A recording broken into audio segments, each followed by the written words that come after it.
আসসালামু আলাইকুম ওয়া রাহমাতুল্লাহি ওয়া বারাকাতুহু। বিসমিল্লাহির রহমানির রহিম। আলহামদুলিল্লাহি রাব্বিল আলামিন ওয়াসসালাতু ওয়াসসালামু আলা সাইয়্যিদিল মুরসালিন নবিয়িনা মুহাম্মদ ওয়া আলা আলিহি ওয়া সাহবিহি আজমাইন, আম্মা বাদ। ফাকাদ ক্বালা আল মুআল্লিফ রাহিমাহুল্লাহু তাআলা বাবু ইশরাতিন নিসা।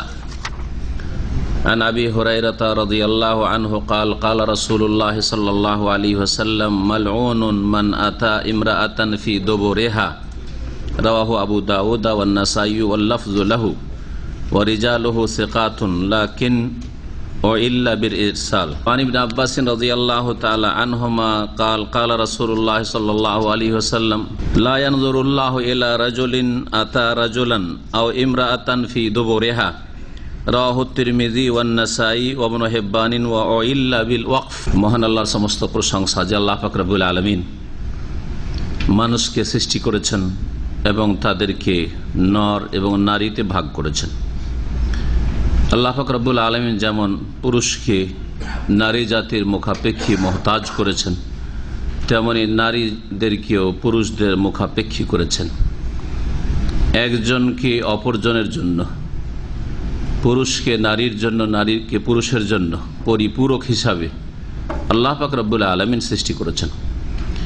এবং এই দুই শ্রেণীর মানুষের মধ্যে আল্লাহ পাক রব্বুল আলামিন সম্প্রীতি, ভালোবাসা, আকর্ষণ সৃষ্টি করে দিয়েছেন।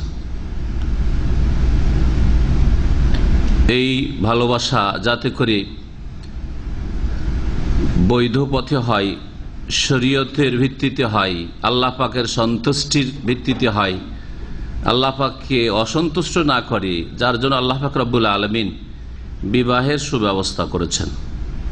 সালাত এবং সালাম নাজিল হোক নবী মুহাম্মদুর রাসূলুল্লাহ সাল্লাল্লাহু আলাইহি সাল্লামের ওপর, যিনিও বিবাহ শাদী করেছেন একাধিক নারীকে।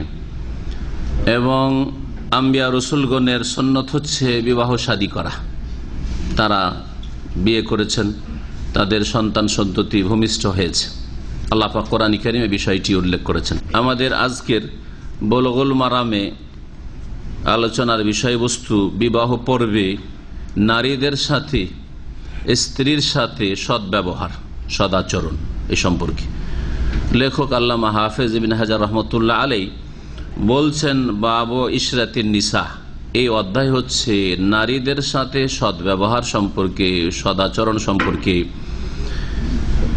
উত্তম চরিত্র আপনাকে পেশ করতে হবে যদি আপনি তাদের কাছ থেকে উত্তম চরিত্রের আশা রাখেন।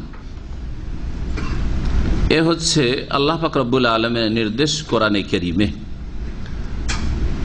এখানে যে শব্দটি উল্লেখ করা হয়েছে অধ্যায়, সেটা হচ্ছে ইশরা, ইশরাতুন।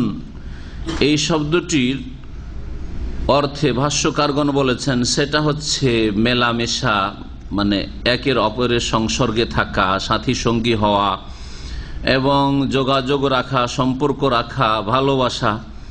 শরীয়তের ভাষায় বলা হয় মা ইয়াকুনু বাইনা যাওজাইনি মিনাল উলফাতি ওয়াল বিয়ামি ওয়াল মাহাব্বা ওয়া হুসনুস সুহবাতি ওয়াল ইশরা। স্বামী স্ত্রীর মাঝে যে সম্প্রীতি সৃষ্টি হয়, ঐক্যমত হওয়া, ভালোবাসা সৃষ্টি হওয়া এবং একসাথে মিলেমিশে থাকা, সৎ ব্যবহার করা, সদাচরণ করা, এগুলিকে এই শব্দটি শামিল। এই বিষয়গুলি সম্পর্কে আলোচনা হবে। যেই কথা কাজগুলির মাধ্যমে, যেই আচার আচরণের মাধ্যমে আপনি আপনার স্ত্রীর সাথে সদ্ব্যবহার করবেন এবং যেই আচার আচরণ, যেই কথাবার্তার মাধ্যমে আপনার স্ত্রী আপনার সাথে সদ্ব্যবহার করবে, সদাচরণ করবে, দুই পক্ষ থেকে এটা হইতে হবে। এই একটা দিক, ইতিবাচক দিক। আর নেতিবাচক দিক হচ্ছে যে এমন কথা কাজকে বর্জন করা, এমন আচরণ বর্জন করা যেগুলি স্বামী স্ত্রীর সাথে সুসম্পর্কের ক্ষেত্রে তিক্ততা সৃষ্টি করে, সম্পর্কের অবনতি ঘটায়, সম্পর্ক খারাপ করে, এগুলি থেকে বেঁচে থাকা। ইতিবাচক এবং নেতিবাচক দুই রকমেরই কথা এই অধ্যায়ে আসবে ওই সব হাদিসগুলিতে। ধারাবাহিক আলোচনা এই বিষয়ের ওপর 2 থেকে 3 সপ্তাহ লাগতে পারে। বেশ কিছু হাদিস রয়েছে। আজকে ইনশাআল্লাহ তাআলা কয়েকটি হাদিসের ব্যাখ্যা আপনাদের সামনে পেশ করব। এই বিষয়টিকে কোরআনে কারিমে স্বয়ং আল্লাহ পাক বর্ণনা করেছেন। সূরা নিসার আয়াত নম্বর 19-এ আল্লাহ পাক ইরশাদ করেছেন, ওয়াশিরুহুন্না বিল মারুফ, তোমরা নারীদের সাথে, স্ত্রীদের সাথে সৎ ব্যবহারের সাথে জীবন যাপন করা।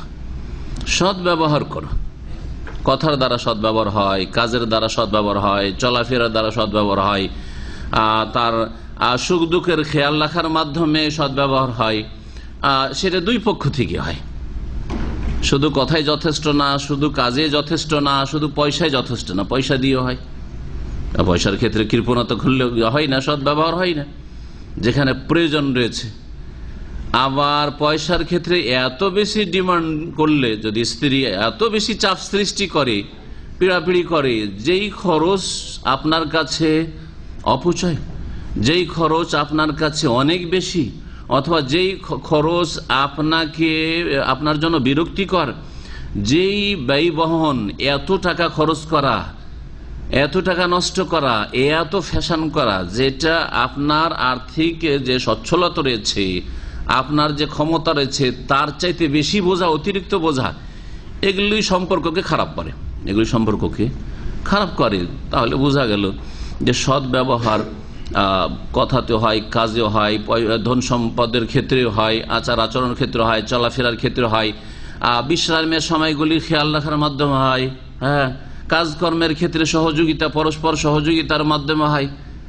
স্ত্রী সারাদিন ঘুমাতে পারেন, একটু বিশ্রামে যার গিয়ে দিলেন, জাগিয়ে, এটা ভালো কাজ করেন। সম্পর্ক যদিও কিছু না বলে, তারপরে তিক্ততা আসবে। স্বামী ক্লান্ত হয়ে এসছে আর তাকে ঘুম চলে এসছে, দিল উঠিয়ে যে তুমি এসে ঘুমিয়ে গেলে কেন, কথা বলো কিছু, এটা ভালো কাজ হইল না। যদি আপনার নিয়তটা ভালো আছে, একজন বোনের হয়তো নিয়ত ভালো আছে যে সারাদিন কথা বলতে পারেন, একটু কথা বলবো, কিন্তু এমন ভেঙে পড়েছে, ক্লান্ত হয়েছে, বেচারাকে ঘুম চলে এসছে, দিল জাগিয়ে একবার কাঁচা ঘুম। তো এইরকম বহু জিনিস রয়েছে। একজন স্বামীকেও এই বিষয়গুলির খেয়াল রাখতে হবে, আর একজন স্ত্রীকেও এসব বিষয়গুলির খেয়াল রাখতে হবে। শরীয়তে এই বিষয়গুলির জন্য উৎসাহিত করা হয়েছে। কোরআনে কারীমে এবং রাসূলুল্লাহ সাল্লাল্লাহু আলাইহি ওয়াসাল্লাম হাদিসে আয়াত বললাম সূরা নিসার, ওয়াশিরুহুন্না বিল মারুফ, তোমরা নারীদের সাথে সৎ ব্যবহারের সাথে জীবন যাপন করো।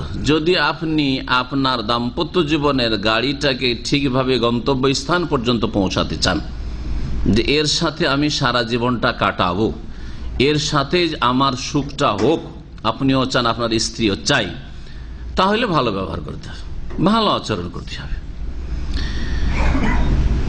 আল্লাহ পাক আরো সূরা বাকারা 228 নম্বর আয়াতে ইরশাদ করেছেন, ওয়ালাহুন্না মিসলুল্লাযী আলাইহিন্না বিল মারুফ, নারীদের জন্য ওই রকমই অধিকার রয়েছে, নারীদের ওই রকমই প্রাপ্য রয়েছে, অধিকার রয়েছে স্বামীদের ওপর, মহিলাদের বা স্ত্রীদের স্বামীদের ওপর ওই রকম অধিকার রয়েছে যেমন তাদের ওপর, নারীদের ওপর, স্ত্রীদের ওপর অধিকার রয়েছে, হক রয়েছে, প্রাপ্য রয়েছে স্বামীদের।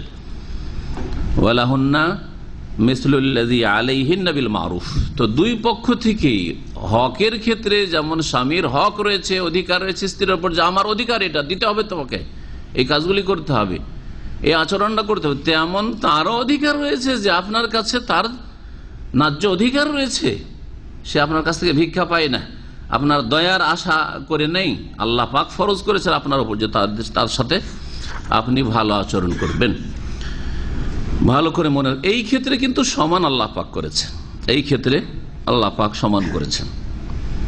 তারপরে স্বামী স্ত্রী মিলনের ক্ষেত্রে এই ক্ষেত্রেও সমান করেছেন। এই আর একটা ক্ষেত্র ভালো করে মনে রাখবেন। কেমন ভাবে? আপনারও প্রয়োজন একজন পুরুষ হিসাবে, আর আপনার স্ত্রীর প্রয়োজন, আপনি সম্ভোগ করছেন আর সেও সম্ভোগ করছে, তার শারীরিক চাহিদা মিটাচ্ছে, আপনিও আপনার শারীরিক চাহিদা মিটাচ্ছেন, এই দিক থেকেও সমান। তো এগুলিও সমান। হ্যাঁ, তাহলে এমন একটা জিনিস রয়েছে যেই ক্ষেত্রে আপনাকে কিছু দায়িত্ব দেওয়া হয়েছে যেই কাজগুলি তার নাই, আর এমন কিছু কাজ দেওয়া হয়েছে তার, আপনার স্ত্রীর, সেই কাজগুলি আপনার নাই, ওই ভাগগুলি রয়েছে। এখন এগুলির বিস্তারিত আলোচনা যদি যায় তাহলে হাদিসের ব্যাখ্যাগুলিতে আসতে পারবো না, শুধু ইঙ্গিত করে রাখলাম। এতে আমার উদ্দেশ্য হচ্ছে যে পুরুষের কাজ হচ্ছে ঘরের বাইরের কাজ, ঘরের বাইরে এমন এমন দায়িত্ব আপনার রয়েছে যেই দায়িত্বগুলিতে আপনার স্ত্রীর কোনো অংশ নেই, কোনো দায়িত্ব নেই। খাদ্যের ব্যবস্থা করতে হবে, বাড়িঘর তৈরি করতে হবে, ছেলে মেয়েকে পড়াইতে হবে, টাকা পয়সা আনতে হবে, খরচ খরচা জুটাতে হবে, কোনো দায়িত্ব নেই আপনার স্ত্রীর। যদিও সে চাকরি করে, ভালো করে শুনে রাখেন, যদিও সে চাকরি করে, ইনকাম করে, যদিও তার বাবার কাছ থেকে কোটি কোটি টাকা পেয়ে থাকে, তার ধন সম্পদ থাকে, জমি জায়গা থাকে, প্রপার্টি থাকে, কোনো দায়িত্ব নেই তার। এই কথা বলার অধিকার নেই যে তুমিও চাকরি করছো আমিও চাকরি করছি, 50-50, তুমি অর্ধেক খরচ দাও বাড়ির আর আমি খরচ দিই না, কোনো অধিকার নেই আপনার বলার। আপনাকে খরচ দিতে হবে, এটা আপনার দায়িত্ব। শুধু আপনার স্ত্রীর কিছু দায়িত্ব রয়েছে যেখানে আপনার কোনো দায়িত্ব নেই। বাড়ির ঘরের কাজগুলি, ছেলে মেয়েদের প্রতিপালন, হ্যাঁ, তাদের পেশা পায়খানা সাফ করা, তাদের খোঁজ খবর রাখা, তাদের যতগুলি শারীরিক আর মানসিক আর আরাম বিশ্রাম ইত্যাদি এসবে যেসব দায়িত্ব রয়েছে। তারপরে বাড়িতে রান্না করার বিষয়টি, স্বামী বাড়িতে আসবে বাইরে থেকে আর বলবে যে এখন 50-50, তুমিও রান্না করো আমি রান্না করছি। যদি বলেন যে ঠিক আছে তোমাকে বাড়ির খরচ দিতে হবে অর্ধেক আর আমি খরচ দিব, কারণ তুমিও ইনকাম করছো আমিও ইনকাম করছি, তুমিও চাকরি করো, যারা স্বামী স্ত্রী চাকরি করে এইরকম বলেন, তাহলে ঠিক আছে, তারও বলার অধিকার আছে যে ঠিক আছে তোমার অপেক্ষা করবো, যখন তুমি আসবে তুমিও রান্না করবে আমি করবো, ঠিক না? তুমি একবার ছেলে মেয়ের পায়খানা পেশাব সব করবে, আমি একবার করবো, বলার অধিকার আছে কি না? না।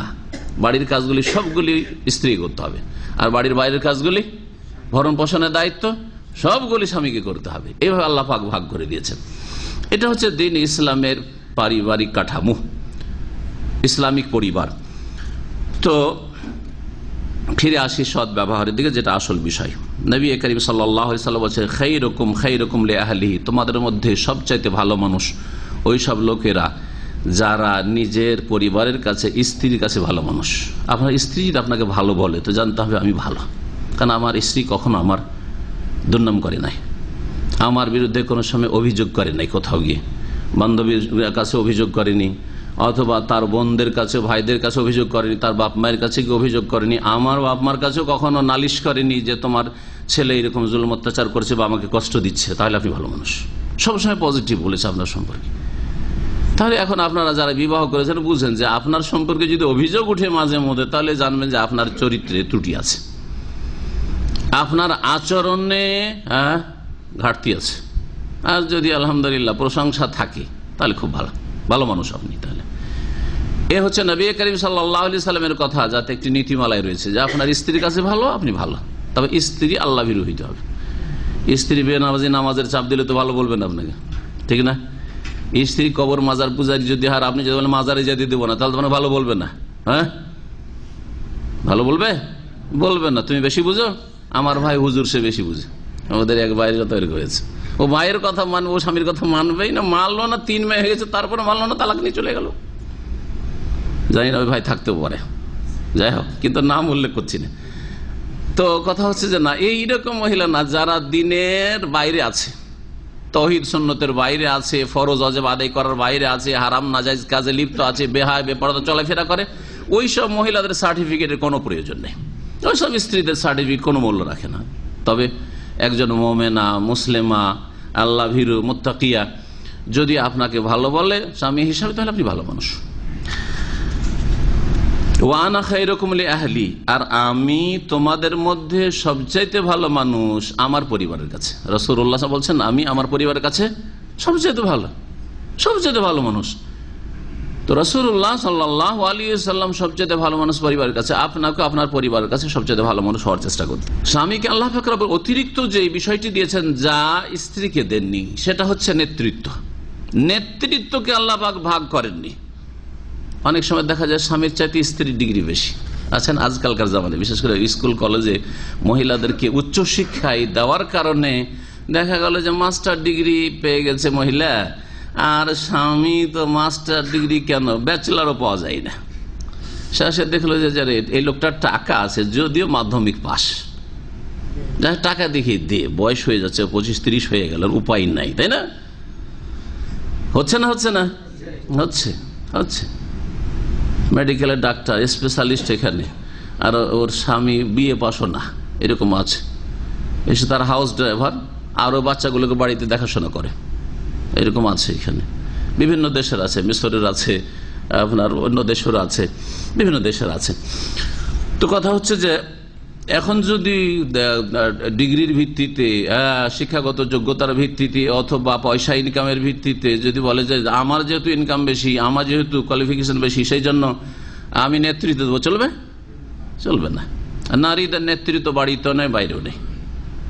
জি হ্যাঁ, যেখানে পুরুষ যোগ্য ব্যক্তি আছে, যদি পুরুষ যোগ্য ব্যক্তি থাকে। আল্লাহ পাক রব্বুল সূরা নিসার আয়াত নম্বর 34 ইরশাদ করেছেন, আর রিজালু কাওয়ামুন আলান নিসা, পুরুষরা নারীদের উপর নেতৃত্ব দেবে। কাওয়ামের বহুবচন কাওয়ামুন, তাদেরকে আল্লাহ পাক নেতৃত্ব দিয়েছেন। কেন? দুইটি কারণ আল্লাহ পাক উল্লেখ করেছে, বিমা ফাদ্দালাল্লাহু বা'দাহুম আলা বা'দ ওয়া বিমা আনফাকু। একটি যুক্তি হচ্ছে পুরুষকে, স্বামীকে নেতৃত্ব দেওয়ার, যে আল্লাহ পাক রব্বুল আলামিন এক শ্রেণীর মানুষকে আর এক শ্রেণীর ওপর কি করেছেন? শ্রেষ্ঠত্ব দিয়েছেন। হ্যাঁ, শ্রেষ্ঠত্ব, দৈহিক শ্রেষ্ঠত্ব, গায়ে জোর আছে, ব্রেন বুদ্ধিতে জোর আছে, হ্যাঁ, লাফালাফি করতে পারবে তাড়াতাড়ি, হ্যাঁ, ছোটাছুটি করতে পারবে তাড়াতাড়ি, রিস্ক নিতে পারবে তাড়াতাড়ি, মনের দিক থেকে, মনোবলের দিক থেকে শক্তি বেশি রয়েছে। এগুলি পুরুষের মধ্যে বেশি আছে না মহিলার মধ্যে বেশি আছে? স্বাভাবিক। মহিলা যদি একটা অ্যাক্সিডেন্ট দেখে, ধাই করে গাড়িতে স্বামী স্ত্রী যাচ্ছিল, ধাই করে গিয়ে ধাক্কা খেলো, দেখেছি, মহিলা সাথে সাথে কান্না শুরু করে দিয়েছে। পুরুষের কিছুই না, ঠিক না? কান্না করছে, ওকে লাগেনি, ব্যথা হয়নি, তারপর এমনি কান্না করছে, কেঁদে চলে যাচ্ছে, কেঁদে চলে যাচ্ছে। কত দুর্বল। স্বামী স্ত্রী ঝগড়া, এগুলো আপনারা দেখেছেন, গ্রামে গঞ্জে দেখেছে। স্বামী স্ত্রী ঝগড়া করছে, ও গাল দিচ্ছে, ও গাল দিচ্ছে, দুই দিক থেকে চলছে।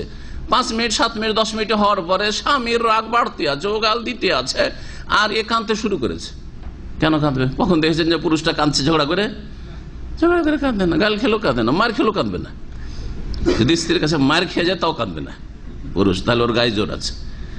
ট্রেনে আজকাল লাফ দিয়ে, বাসে লাফ দিয়ে, জাম দিয়ে উঠতে হচ্ছে যারা মহিলা, যেসব মহিলারা স্কুল কলেজ ইউনিভার্সিটিতে একা একা যাচ্ছে, চাকরি করছে, অফিস আদালতে, লাফ দিয়ে পুরুষরা যেমন উঠতে পারে ঝুঁকি নিয়ে, মহিলা পারবে? পারবে না, স্বাভাবিক। যুদ্ধের ময়দানে যেভাবে রিস্ক নিতে পারবে, ঝুঁকি নিতে পারবে, ঝাঁপ দিতে পারে একটা পুরুষ, মহিলা পারবে? কখনো পারবে না। তো কি করে ওকে নেতৃত্ব দেওয়া যাবে? কখনো নেতৃত্ব দেওয়া যাবে না। আল্লাহ পাক যিনি সৃষ্টি করেছেন পুরুষকে, যিনি সৃষ্টি করেন নারীকে, তিনি জানেন যে কাকে নেতা বানাইতে হবে। আল্লাহ বেশি ভালো জানেন।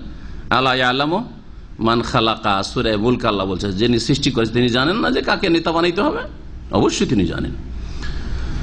তো আর রিজালু কাওয়ামুন আলা নিসা, কেন আল্লাহ পাক শ্রেষ্ঠত্ব দান করেছেন পুরুষকে, স্বামীকে স্ত্রীর উপর? তাহলে ফজিলত স্বামীর রয়েছে, শিক্ষার দিক থেকে, ডিগ্রির দিক থেকে যদিও স্ত্রীর চাইতে কম হোক, তার শ্রেষ্ঠত্ব রয়েছে স্বামী হিসাবে। অবেমা আনফাকু, আর নেতৃত্ব পাওয়ার দ্বিতীয় যুক্তি হচ্ছে, কারণ স্বামীরা খরচ করে থাকে, স্ত্রীকে খরচ করা লাগে না। স্বামীর দায়িত্ব হচ্ছে বাইরে থেকে, হ্যাঁ, চাল ডাল শাক সবজি মাছ গোস্ত সবকিছু এনে দেওয়া, স্ত্রীর কোনো দায়িত্ব নেই। স্বামীর দায়িত্ব হচ্ছে যে ঘর তৈরি করবে থাকার জন্য, স্ত্রীর কোনো দায়িত্ব নেই যে আমি তোমাকে নিয়ে থাকবো সেজন্য আমাকে কিছু পয়সা দিতে হবে, কোনো দায়িত্ব নেই।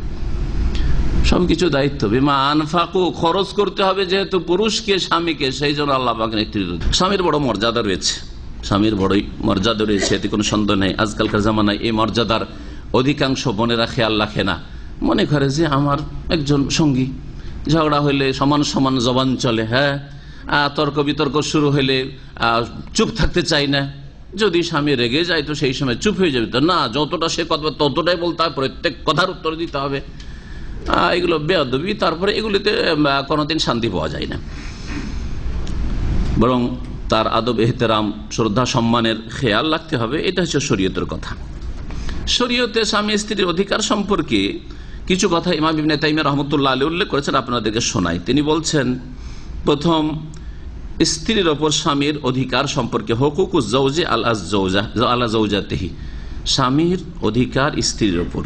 প্রথম হচ্ছে আনতুজিল্লাহু ওয়া তুওয়াক্কিরাহু, শ্রদ্ধা সম্মান করবে। আপনার স্বামী শিক্ষিত হোক, শিক্ষিত নাই হোক, হ্যাঁ, একজন বোনকে বলছি, আপনার স্বামী সে বেশি ইনকাম করতে পারুক আর নাই পারুক, আপনার স্বামী সুস্থ থাকুক আর অসুস্থ থাকুক, যখন স্বামী তখন কি করতে হবে? তার শ্রদ্ধা রাখতে হবে অন্তরে, সম্মান প্রদর্শন করতে হবে, তাকে বড় মনে করতে হবে, শ্রদ্ধা সম্মান বড়দের করতে হবে। হোসনা, এবং তার সাথে সৎ ব্যবহার করতে হবে যে কোনো পরিস্থিতিতে। আল্লাহর নাফরমানির হুকুম যদি না দেয়, যে কোনো বৈধ নির্দেশ দেয়, তাহলে স্বামীর কথা মানতে হবে। যে কোনো বৈধ, বাড়িতে থাকা বৈধ কিনা? বৈধ নয়। যেমন আমার বাড়িতে থাকবে, আমাকে না জেনে বাইরে যাবে না, তাহলে মানতে হবে না? হবে না? হ্যাঁ, বাড়ির বাইরে যাওয়া জায়েজ, জায়েজ নয় প্রয়োজনে বাড়ির বাইরে যাওয়া জায়েজ, মহিলাদের পর্দা করে শরীর ঢেকে যদি বাইরে যায়, জায়েজ কিনা মহিলার জন্য। কিন্তু যদি বলে দেখো আমাকে না জানি তুমি বাড়ির বাইরে যাবে না, কোনো কিছু লাগলে আমাকে জানাবে তুমি, আর কোনো কিছুর প্রয়োজন হয়েছে চলে গেলে তুমি মুদিখানার দোকান, চলে গেলে তুমি মার্কেটে কেনাকাটার জন্য, এটা চলবে না, ওকে জানিয়ে যেতে হবে। তাহলে বাইরে যাওয়া বৈধ ছিল, আর বাড়িতে থাকা ওর চাইতে উত্তম ছিল। অকারনাফি বইতুকুন না, যদিও বাইরে যাওয়া জায়েজ, আপনাকে একটা জায়েজ কাজেরও যদি হুকুম দেয়, তাহলে সেটা কি করতে হবে? পালন করতে হবে, নাফরমানি করবে না। কিন্তু নাজায়েজ যদি বলে, নাজায়েজ কথা বলে, তোমার এত লম্বা লম্বা চুল ভালো লাগে না, ও আগের যুগে রাখতে, এখন একটু চুলগুলো ইউরোপিয়ান করে রাখতে হবে। হ্যাঁ, তো কি করবে? শুনবে না? শুনবে না, ওই নাফরমান স্বামীর কথা শুনবে না। ঠিক আছে? দেখো রমজান মাসে বলছে ফাসেক, পাপিষ্ঠ স্বামী, এরকম মেলা বন্ধের স্বামী রয়েছে, রোজা রাখে না, হয়তো বলছে আজকে তোমার রোজা রাখা চলবে না, আজকে আমার দিনের প্রয়োজন আছে। মানা চলবে? অবশ্যই মানা চলবে না, ফরজ। তার কাছ থেকে তালাক নিতে হবে, কিন্তু তার এই কথা মানা যাবে না। আল্লাহকে অসন্তুষ্ট করে স্বামীর কেন, শাসকের কথা, রাজার কথা মানা যাবে না, রাষ্ট্রপতির কথা মানা যাবে না, কারো কথা মানা যাবে না, কারো কথা মানা যাবে না আল্লাহকে নারাজ করে। স্বামীর কথা তো দূরের কথা, বাপের কথা মানা যাবে না, মায়ের কথা মানা যাবে না। ওয়ান তজিবা মোতালাবা তাহলে আদেলা, আর ন্যায়সঙ্গত স্বামী যদি কোনো তলব করে, ডিমান্ড করে, তাহলে সেই চাহিদা পূরণ করবেন। ন্যায়সঙ্গত কোনো কিছু যদি তলব করে, দিনে একাধিকবার যদি তার স্বামীর প্রয়োজন হয়, আমরা না একবার বেশি না, হ্যাঁ সপ্তাহে একবার, সপ্তাহে দুইবার, ব্যাস চলবে না, এটা ন্যায়সঙ্গত, তার অধিকার এটা। সুতরাং যদি এইরকম তলব করে, তাহলে আপনাকে সেই প্রয়োজন মিটে। সম্ভাব্য, যা সম্ভব, এইরকম সম্ভাব্য চাহিদা পূরণ করা, যা যেই সব চাহিদা পূরণ করতে একজন বোন, একজন স্ত্রী সক্ষম স্বামীর জন্য, সেসব চাহিদাগুলো পূরণ করবে বৈধ পথে, কিন্তু অবৈধ পথে নয়। ওয়ান তুশারিকা ফি আফরাহি ওয়া আতরাহি, সুখে দুঃখে স্বামীর সঙ্গী হবে। সুখের সময় স্বামী হাসছে, ওর সাথে হাসি খুশি করবেন। স্বামীর বাপ মারা গেছে, মা মারা গেছে, বোন মারা গেছে, অথবা কিছু হয়েছে, কষ্ট হয়েছে, অফিসে কোনো ঝগড়া হয়েছে, একটু মনটা খারাপ আছে, আর সেই সময় হাসতে শুরু, হাসি খুশি, ভালো লাগবে নাকি? কি কথা বলে ফেলবে, তাই না? তাহলে দুঃখের সময় দুঃখী হইতে হবে। কি হয়েছে তোমার আসলে, হ্যাঁ, সমবেদনা জ্ঞাপন করতে হবে, তার দুঃখকে হালকা করার চেষ্টা করতে হবে। ওয়ান তাহফাযাহু ফি নাফসিহি ওয়া মালিহি, এবং স্বামীর খাতিরে আল্লাহর ভয়ে তার ইজ্জতের হেফাজত করবে। এমন কিছু করবে না যাতে স্বামী অসন্তুষ্ট হয়, এমন কিছু করবে না যাতে স্বামী অসন্তুষ্ট হয়, আল্লাহ অসন্তুষ্ট হয়, এইরকম কিছু করবে না।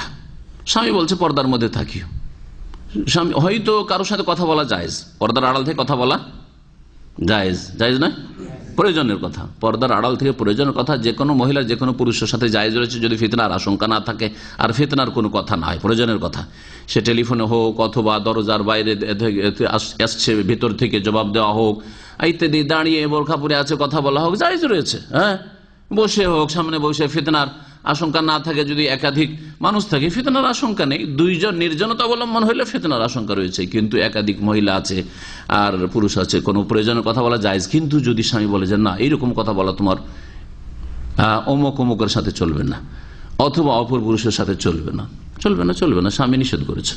এবং ধন সম্পদের হেফাজত করবে। অনেক মহিলারাই আছে ধন সম্পদ, স্বামীর ধন সম্পদের ক্ষেত্রে বড়ই দুর্বলতা তাদের ইমানের। স্বামীর ধন সম্পদ বোনকে দিয়ে আসে, ভাই গরিব মনে করে ভাইকে দিয়ে আসে, হ্যাঁ, মাকে দিয়ে আসে, বাপকে দিয়ে আসে, লুকিয়ে, জায়েজ নয়, অবশ্যই জায়েজ নয়। অথবা প্রয়োজনের বেশি খরচ করে না, যেটা পছন্দ করবে না, নিজে থেকে একটা ঠিক আছে, একটা শাড়ি কিনবেন, একটা কাপড় কিনবেন, একটা কিছু খরচ করবেন, জিজ্ঞেস করেন যে আমি এরকম কিনতে চাইছি, কিনবো কিনা, জিজ্ঞেস করেন। স্বামীর পয়সা আছে, খরচ করছে, মাসে মাস টাকা পাঠাচ্ছে বিদেশ থেকে, বেচারা কষ্ট করে, আর ইচ্ছা মতো খরচ করতে আছে, জায়েজ নয়।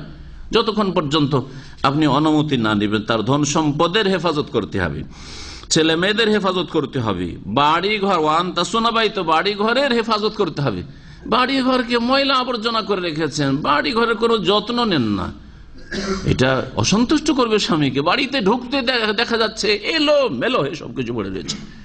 এইরকম রোগগুলি আজকাল অধিকাংশ অলস মহিলাদের মধ্যে রয়েছে। আর অলসতা এত ধরেছে, মোবাইল নিয়ে খেলাখেলি করছে সারা দিন, কিন্তু বাড়িটাকে সেট করে রাখতে হবে, যা কিছু আছে একটু সেট করে রাখতে হবে, বিছানাটাকে সুন্দর করে রাখতে হবে, রাস্তাঘাটে এখানে সেখানে জুতো স্যান্ডেল পড়ে আছে, এগুলো বিরক্তিকর। একটা রুচিশীল একজন মুসলিমের জন্য খুব বিরক্তিকর, এগুলো অসন্তুষ্টির কারণ। এটা তো আপনার স্বামী যদি এরকম দেখে, তো কি করছে সারাদিন কি করে, তাই না? মোটেই উচিত না এগুলো। বাড়িঘরকে এমনকি অন্য লোকের প্রবেশ থেকে বাঁচিয়ে রাখবে। স্বামীর বিনা অনুমতিতে কাউকে প্রবেশ করতে অনুমতি দেবে না, বেগানা ব্যক্তিকে। স্বামী যদি আবার ফাঁসেক হয়, বলে অসুবিধা, আমার বন্ধু বান্ধব আসলে খুলে দিও, তো খুলে দিতে হবে নাকি? হ্যাঁ, বাড়িতে কেউ নাই, আপনার স্ত্রী আছে, আর আল্লাহ না করে ফাঁসেক স্বামী বলছে যে অসুবিধা না, আমার বন্ধু বান্ধবের বাড়ি আমি যাই, ওদের স্ত্রীদের সাথে আমি গল্প করি, সুতরাং যদি আমার অমুক অমুক বন্ধু আসে, ফেরে না আসে, তো তুমি একটু গল্প সল্প করিও, করবে নাই? তো হারাম কাজ, আল্লাহকে অসন্তুষ্ট করা কাজ, এজন্য করবে না। ওয়ালা তাখরুজু মিনহু ইল্লা বিইজনি, বাড়ি থেকে তার বিনা অনুমতিতে বেরোবে না।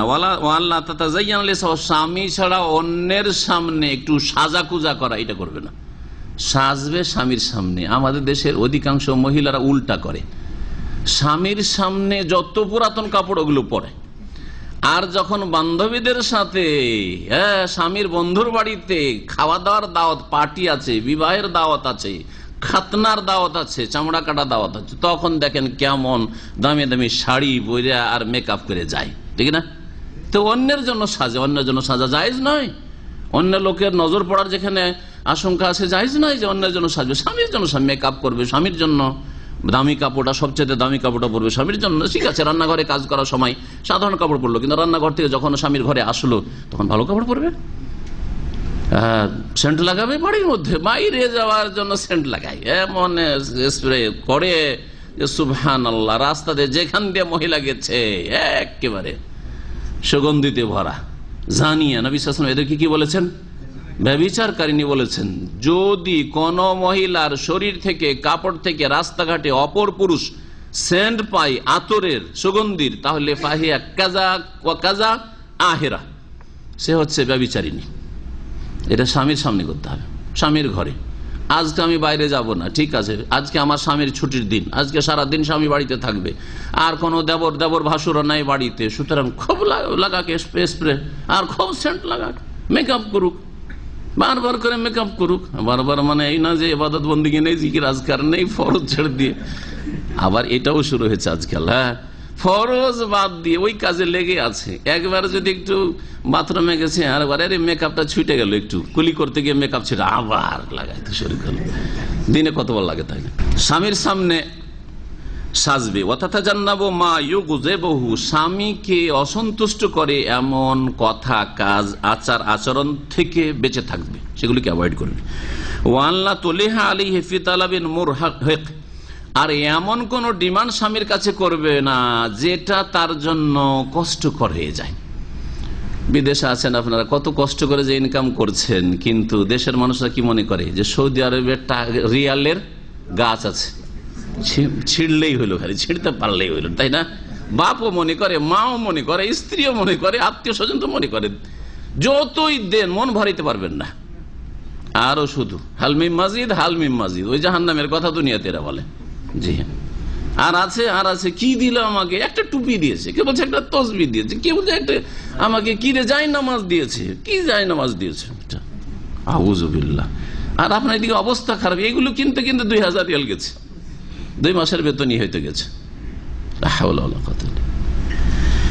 কথা হচ্ছে যে স্ত্রী যেমন যেন এমন তলব না করে। স্ত্রী তলব করে, আমার জন্য একটা মালা নিয়ে আসবে, কি নিয়ে আসছো আমার জন্য তুমি? চুড়ি নিয়ে আসবে, 4টা চুড়ি নিয়ে আসবে, হ্যাঁ এই নিয়ে আসবে, সেই আপনারা বেশি জানেন এগুলি। ওয়ান তো হাফেজ আলা কারামাত আহলি, পরিবারের মান মর্যাদার খেয়াল রাখবে। অনেক মহিলারা আছে পেটে ভাত হজম হয় কিন্তু কথা হজম হয় না। স্বামী যদি একটু কিছু বলে, ও এবার আমাকে স্বামী একদিন মেরেছে, স্বামী একদিন আমাকে গাল দিয়েছে এরকম বলে, হ্যাঁ মানে ওগুলো হয়নি কিছু। স্বামীর বাড়িতে ভাই বোনে ঝগড়া হয়েছে, ওর স্বামীর সাথে ওর বোনের ঝগড়া হয়েছে, হতে পারে না পারিবারিক, মায়ের সাথে বাপের সাথে একটু তর্ক হয়েছে বা কিছু হয়েছে, বাড়িতে কিছু একটা সমস্যা হয়েছে, গিয়ে বাড়িতে গল্প করছে, হ্যাঁ ওই জামাইয়ের শ্বশুর বাড়ি থেকে মানে মেয়ের বাবার বাড়ি থেকে গল্প করছে, বা টেলিফোনের সাথে সাথে বলা হয়ে গেছে, জানানো হয়ে গেছে যে এরকম গোলমাল হয়েছে ওদের বাড়িতে। না, এগুলিতে কষ্ট দেবে স্বামীকে, এগুলো ঠিক নয়। সম্মানের খেয়াল রাখতে হবে যে আমার এই কথাগুলি যদি বাইরে যায় তাহলে আমার স্বামীর মানহানি হবে, স্বামী ছোট হয়ে যাবে সমাজে মানুষের কাছে। ওয়ান তাকুম বিখিদমাতি আওলাদিহিমা, ছেলে মেয়েদের সেবা যত্ন করবে। ওয়ান তুইনাহু আলা মা আমকানা, যথাসাধ্য তার সাথে সহযোগিতা করবে। স্বামী অসুস্থ হলে সহযোগিতা করবেন, অথবা স্বামী যদি কোনো কাজে অপারগ হয় সেই ক্ষেত্রেও আপনি সহযোগিতা করবেন। যেমন স্ত্রী যদি কাজ বেশি থাকে আর অপারগ আর বাড়িতে আপনি ফিরে আছেন তাহলে তার সাথে সহযোগিতা করবেন, এটা দুই পক্ষ থেকে হইতে হবে। ওয়ান লা তুনকিরা খাইরাহু ওয়া বিররাহু, আর স্বামী যদি কোনো ভালো কিছু করে, হ্যাঁ সৎ ব্যবহার করে, সেটাকে তুচ্ছ নজরে দেখবেন না। সামান্য একটা কিছু করেছে, বেশি কিছু নিয়ে যেতে পারেনি, যেমন সস্তা কিছু একটা মোবাইল, 200 টাকারই মোবাইল নিয়ে গেছে, সব স্বামী আসছে দেখছি এখানে সৌদি আরব থেকে আসার পরে ও গ্লাক্সি নিয়ে আসছে, আর কত কি নিয়ে আসে, 2000-3000 মোবাইল ওদের হাতে, আর তুমি আমার কাছে 200-300 টাকার কি নিয়ে এসছো, এটা এরকম করবেন না। ওইটা দিয়ে শুকরিয়া আদায় করে, তারপরে যেভাবে শুকরিয়া আদায় করে, যেখানে যে ভাষা দিয়ে চলে, তারপরে তখন নিজের তলবের কথা বলতে পারেন যে আগামীতে যদি এইরকম পারো বা কিছু, বা সেটা আলাদা কথা, কিন্তু কথা হচ্ছে যে এইরকম বলবেন না যে এটা এমন কি নিয়ে এসছো, কয় পয়সা দামের জিনিস নিয়ে এসছো, এরকম নয়। ও আম্মা হুকুকুজ জাওজ আলা জৌজ, স্ত্রীর অধিকার স্বামীর ওপর। এতক্ষণ তো বোনরা দেখলো যে একতরফা কথা চলছে, তাই না? সবগুলি আমাদের চাপানো হলে এই করতে হবে, এই করতে হবে, আর এই করতে। এখন শুনেন আপনাদের কি রয়েছে, বোনদেরকে বলছি, আর আপনাদের কি দায়িত্ব রয়েছে। স্ত্রীর অধিকার হক স্বামীর ওপর, ফাইয়ুআশিরহা বিল মারুফ, তার সাথে সৎ ব্যবহার করবেন, সৎ ব্যবহার করবেন। সে আপনারও দাসী না, আপনার বাপ মায়েরও দাসী না। বাঙালি সমাজে হিন্দু সভ্যতা রয়েছে, বিয়ে করতে যায় বলে যে মা তোমার জন্য দাসী আনতে যাচ্ছি, শুনেছেন এটা কথা? হারাম নাজায়েজ কথা, এটা দাসী না, এটা আপনার জীবন সঙ্গিনী, এটা শরীকায়ে হায়াত, সারা লাইফের সারা জিন্দগির আপনার সঙ্গিনী। হ্যাঁ, দুঃখে সুখে তার সুখে শরিক হইতে হবে আপনাকে তার, আর সে আপনার শরিক থাকবে।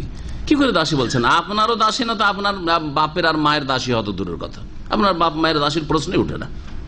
হ্যাঁ, তবে আপনাকে সুখী করার জন্য, আপনাকে খুশি করার জন্য, আপনার সাথে একই সাথে যদি বাপ মা থাকে তো তাদের জন্য রান্না করে নেওয়া, তাদের জন্য খাদ্যের ব্যবস্থা করা, তাদের একটু খোঁজ খবর রাখা, সেবা যত্ন করা, এটা ঠিক আছে। এতটুকু অবশ্যই চাপ দেওয়া যাবে, বা এটা শরীয়তের নির্দেশ। কারণ স্বামী এর মাধ্যমে কি হবে? স্ত্রীর উপর খুশি হবে, সন্তুষ্ট হবে। কিন্তু আমাদের দেশের পারিবারিক কাঠামো, 5 ভাই, কম করে বললাম, আরো বেশি থাকতে পারে, আমাদের মতো 9 ভাই হইতে পারে, তাই না? 5 ভাই 7 ভাই, আর বিয়ে তো কেউ করবে না। ওই বড় ভাই বিয়ে করেছে একটা, না হয় মেজোটার বড় ভাই, ও বাবু বিয়ে করবে না, বলছে আমি পায়ে দাঁড়াইতে পারিনি, তখন 2 নম্বরটা দিয়েছে। বিয়ে করেছে মাত্র একজন, একটা বৌমা, আর শাশুড়ি মনে করছে আরে বউ চলে এসছে, আবার আমি কেন রান্না করব? হ্যাঁ, এখন সব বউ করবে। আর কার জন্য? স্বামীর জন্য, তারপরে ছেলে মেয়ের জন্য, তারপরে স্বামীর বাপ মায়ের জন্য, শ্বশুর শাশুড়ির জন্য, আর তারপরে যে আরো 8-9 ভাই আছে সবগুলির জন্য রান্না করতে হবে, আর সবগুলির খাবার দাবার প্রস্তুত করতে হবে। এগুলি এমন বোঝা মা আনজালাল্লাহু বিহা মিন সুলতান, যেগুলির দলিল প্রমাণ আল্লাহ পাক নাযিল করেন নাই। যে আপনার স্ত্রীর দায়িত্ব আছে যে দেবর ভাসুর গোটা গোষ্ঠীর রান্না করে খাওয়াইতে হবে, কোথাও নেই এগুলো। এগুলি হচ্ছে জুলম, অত্যাচার স্ত্রীদের উপর। শরীয়ত মধ্যপন্থা অবলম্বন করেছে। আপনাকে সন্তুষ্ট রাখার জন্য আপনার বাপ মায়ের খেদমত করতে হবে, কিন্তু তাই বলে আপনার ভাইদের বিয়েদের সাবালক হয়েছে, সোজা বিয়ে করুক, আর তার পর্দার সাথে তারা নিজের স্ত্রীদের গিয়ে না, তো কোথায় পর্দা থাকে? একটা যদি আপনার স্ত্রী থাকে আর 5 ভাই 7 ভাইয়ের সামনে একই অন্যে একই উঠানে চলাফেরা করে, কোথায় পর্দা থাকে? পর্দার গর্দা উড়িয়ে ফেলে দিচ্ছে। ভালো আচরণ করবে স্ত্রীর সাথে, এটা হচ্ছে স্ত্রীর হক। ওয়াইয়ামেলাহা বিল ইহসান, তার সাথে সদ্ব্যবহার করবে, ইহসান করবে, তার উপকার করার চেষ্টা করবে। ওয়াহফাজু হুরমাতাহা, তার মান মর্যাদার খেয়াল রাখবে, মানহানি করবে না। স্ত্রী আমার চাইতে ছোট, আমার অধীনে, সেই জন্য তার উপরে মানসিক কষ্ট দেবে অথবা শারীরিক কোনো কষ্ট দেবে অথবা তার মান সম্মানের খেয়াল রাখবে না, যখন তখন তার মানহানি করবে না, এরকম করবে না। লজ্জিত করবে, অপদস্থ করবে না, কখনো না কারো সামনে। ওয়াইরাই রাহাতাহা ফিতরাতাহা, তার আরাম বিশ্রামের খেয়াল রাখবে, তার প্রাকৃতিক যে ক্ষমতা রয়েছে, শারীরিক কাঠামো রয়েছে, সেগুলির খেয়াল রাখবে যে এই শরীরে এই স্বাস্থ্যে এতটুকু কাজ করতে পারছে না, পারবে না, তার সহযোগিতার প্রয়োজন রয়েছে, ইত্যাদিগুলো খেয়াল রাখবে। ওয়াইয়িনুহা ফি খিদমাতি বাইতিহা, বাড়ির যে সেবা যত্ন করছে স্ত্রী, সেই ক্ষেত্রে স্বামী তার সাহায্য সহযোগিতা করবে। ওয়ায়ুশারিকুহা ফি সুরুরিহা, সুখেও শরীক হবে। স্ত্রী যখন খুশিতে থাকবে তখন আপনাকে খুশি হতে হবে। আর স্ত্রীর ভাইয়ের বিয়ে, বোনের বিয়ে, বাড়িতে কিছু খুশি একটা আনন্দ হয়েছে, সে একটু আনন্দ করতে চায়, আপনিও তার সাথে আনন্দিত হন, তার সাথে আপনিও একটু শরীক হন। যদি স্ত্রীর বাড়িতে শোক নেমে আসে, ওই রকমই আপনার শ্বশুর বাড়িতে কেউ মারা গেছে, কোনো ক্ষয়ক্ষতি হয়েছে, অ্যাক্সিডেন্ট, দুর্ঘটনা হয়েছে, তাহলে সে কষ্টে আছে, শোকে আছে, তার শোকে আপনিও শরীক হন, তার শোকটাকে হালকা করার চেষ্টা করেন। যেমন আপনার ক্ষেত্রে একটু আগে বললাম, ওয়ায়ুকাবিলুহা বিতালাকাতিন, বসার সাথে সুখের সময় হাসি মুখে দেখা সাক্ষাৎ করবে। সবসময় দেখা সাক্ষাৎ যখন হবে স্ত্রীর সাথে হাসি মুখে কথা বলতে হবে। স্ত্রী যেন আমার সাথে হাসি মুখে কথা বললে আর আপনি হাসি মুখে কথা বলবেন না, আপনাকেও হাসি মুখে কথা বলতে হবে, এক পক্ষ থেকে নয়। ওয়ায়ুখাতিবুহা বিরিফকিন ওয়ালিনিন, নম্র ভাষায় কথা বলে সম্বোধন, সব সময় একবারে মিলিটারি মেজাজ বুঝেন তো, হ্যাঁ, করো করো ব্যাস, করিও না এইরকম নয়, নরম ভাষায় কথা বলে সম্বোধন করবো। ফিল ইনফাক আলাইহা, খরচ খরচার ক্ষেত্রে যতটা লাগে একটু বেশি করে দেওয়ার চেষ্টা করবেন, হ্যাঁ, যতটা লাগে একটু বেশি করে দেওয়ার চেষ্টা করবেন। ওয়ায়াসুনা শৌরাহা, তার অনুভূতির খেয়াল রাখবেন, আর তার পরিবারের একটু খেয়াল রাখবেন, তার পরিবারকে কষ্ট নয়, আপনার কথার দ্বারা তার পরিবারকে কষ্ট হয় না। আমার দেশে জোড়া গালি আছে, জোড়া গালি বুঝেন? জোড়া গালি বুঝেন না? হ্যাঁ, স্ত্রীকেও গালি দিচ্ছে, ওর বাপকেও গালি, ওর মাকেও গালি, ঠিক না? হ্যাঁ, অথবা বলছে যে তোর ভাই এরকম, তোর বোন এরকম, হ্যাঁ এইরকম, হয়তো, হ্যাঁ, এগুলিতে কষ্ট হয় না? কষ্ট হয় না? বড় কষ্ট হয়। আপনাকে যদি আপনার স্ত্রী বলে যে তোমার বোন এইরকম, আর খারাপও যদি আপনার বোন, আপনাকে ভালো লাগবে না কিন্তু, ঠিক না? আপনার ভাই চোর, ও আপনার ভাই তো চোর, হ্যাঁ, আপনার বংশ তো চোর আছে, আসলে চোর, তারপরও খারাপ লাগবে, আপনাকে লাগবে না যে আমাকে কষ্ট দেওয়া কথা বলছে। তো এটা ওই পক্ষের ক্ষেত্রেও খেয়াল রাখতে হবে। ওয়াহফাজু কারামাতাহা, তার সম্মানের খেয়াল রাখবে, সম্মানের সুরক্ষা করবে। ওয়ালা ইয়ামনাউহা আনহুম, আর স্ত্রী যদি বাবার বাড়ি যেতে চায়, বাপ মায়ের সাথে দেখা সাক্ষাৎ করতে চায়, ভাই বোনের সাথে দেখা করতে চায়, আর সেখানে মান ইজ্জত নষ্ট হওয়ার আশঙ্কা না থাকে, অবশ্যই যেতে দেবেন। মান ইজ্জত নষ্ট হওয়া, যেমন হয়তো বোনের বাড়ি যদি যেতে চায়, সেখানে পর্দা নেই, আর ওই সেই বোনের জামাই সে দিনদারও নাই, তাহলে অবশ্যই সেখানে ভালো পরিবেশ নেই, ইসলামিক পরিবেশ নেই, তাহলে যেতে দেবেন না। বলছে ঠিক আছে, তোমার বোন যখন তোমার বাবার বাড়িতে আসবে, আর তোমার বাবার বাড়িতে পর্দার ব্যবস্থা আছে, সেখানে তোমার বোনের সাথে দেখা করে আসো, দেখা করার সুযোগ করে দেন, দেখা করার সুযোগ করে দেন। কিন্তু যেখানে দেখবেন যে আমার মান ইজ্জত নষ্ট হওয়ার ভয় আছে, আমার স্ত্রীর মান ইজ্জত নষ্ট, বেহায়া বেপর্দা হওয়ার আশঙ্কা রয়েছে, সেখানে পাঠাবেন না। ওয়ালা ইউকাল্লিফুহা মিনাল উমুরি মা লা তুতিকু, আর এমন দায়িত্বের বোঝা চাপিয়ে দেবেন না যা তার পক্ষে করা সম্ভব না। এত কাজ দিয়ে দিয়েছেন, গ্রামে গঞ্জে মহিলাকে রান্না করতে হবে, হ্যাঁ, আর মাঠে না যেতে হইলেও এই গরুর ঘর সাফ করতে হবে, গরুর ছানি কেটে দিতে হবে, শুকাইতে হবে, ধান শুকাইতে হবে, এই করতে হবে। তারপরে আজকাল তো আলহামদুলিল্লাহ যাক, মহিলাদেরকে আর চাল কোটাইতে হয় না, তারপরে আটা পিষতে হয় না, এককালে সব করতে হয়েছে, সব রেডি করতে, ভোর রাত্রে উঠে যেতে হবে বউকে, সব করে রেডি করে নাস্তা দাও। কত বোঝা চাপা এদের।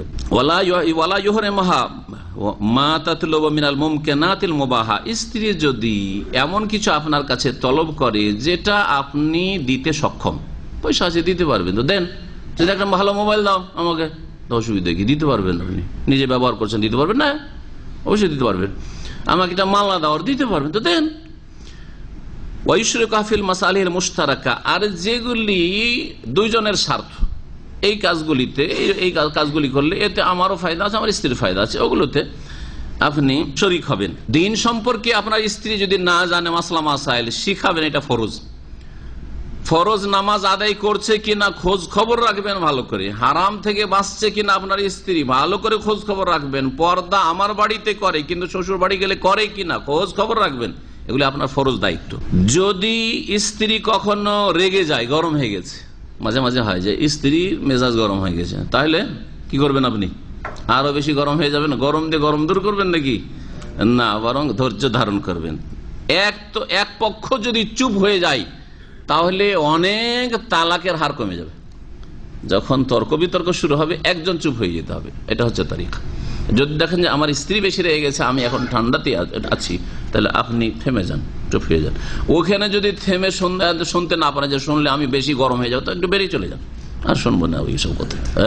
আর স্বামী বেরিয়ে গেলে তো রিয়াকশন হয় না, কিন্তু স্ত্রী বেরিয়ে যদি চলে যায় তো বিপদ আছে, ঠিক না?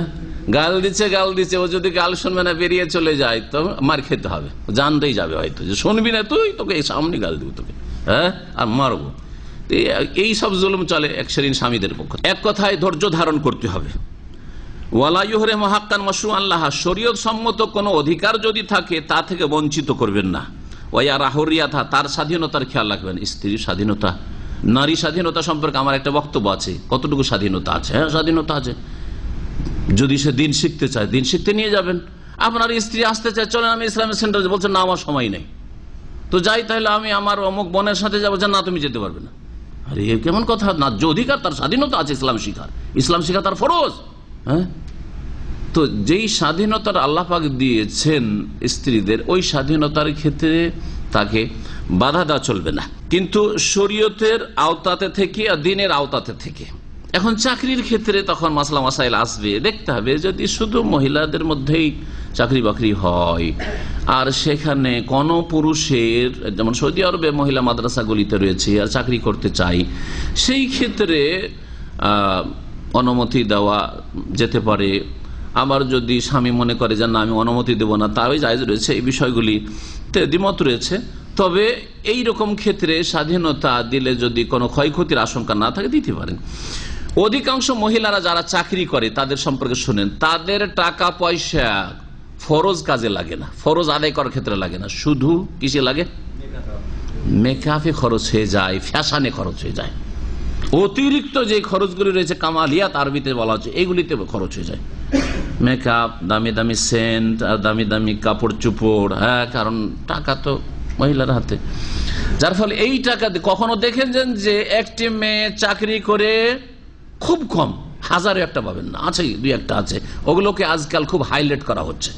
একটি মেয়ে তার বাপ মাকে দেখছে, বৃদ্ধ বাপ মাকে, তার একটা বোনকে দেখছে, ইত্যাদি ইত্যাদি। হ্যাঁ, এটা যদি কয়েক হাজারে একটা হয়, তবু ইসলামের শত্রুরা এটাকে হাইলাইট করে দেখাচ্ছে।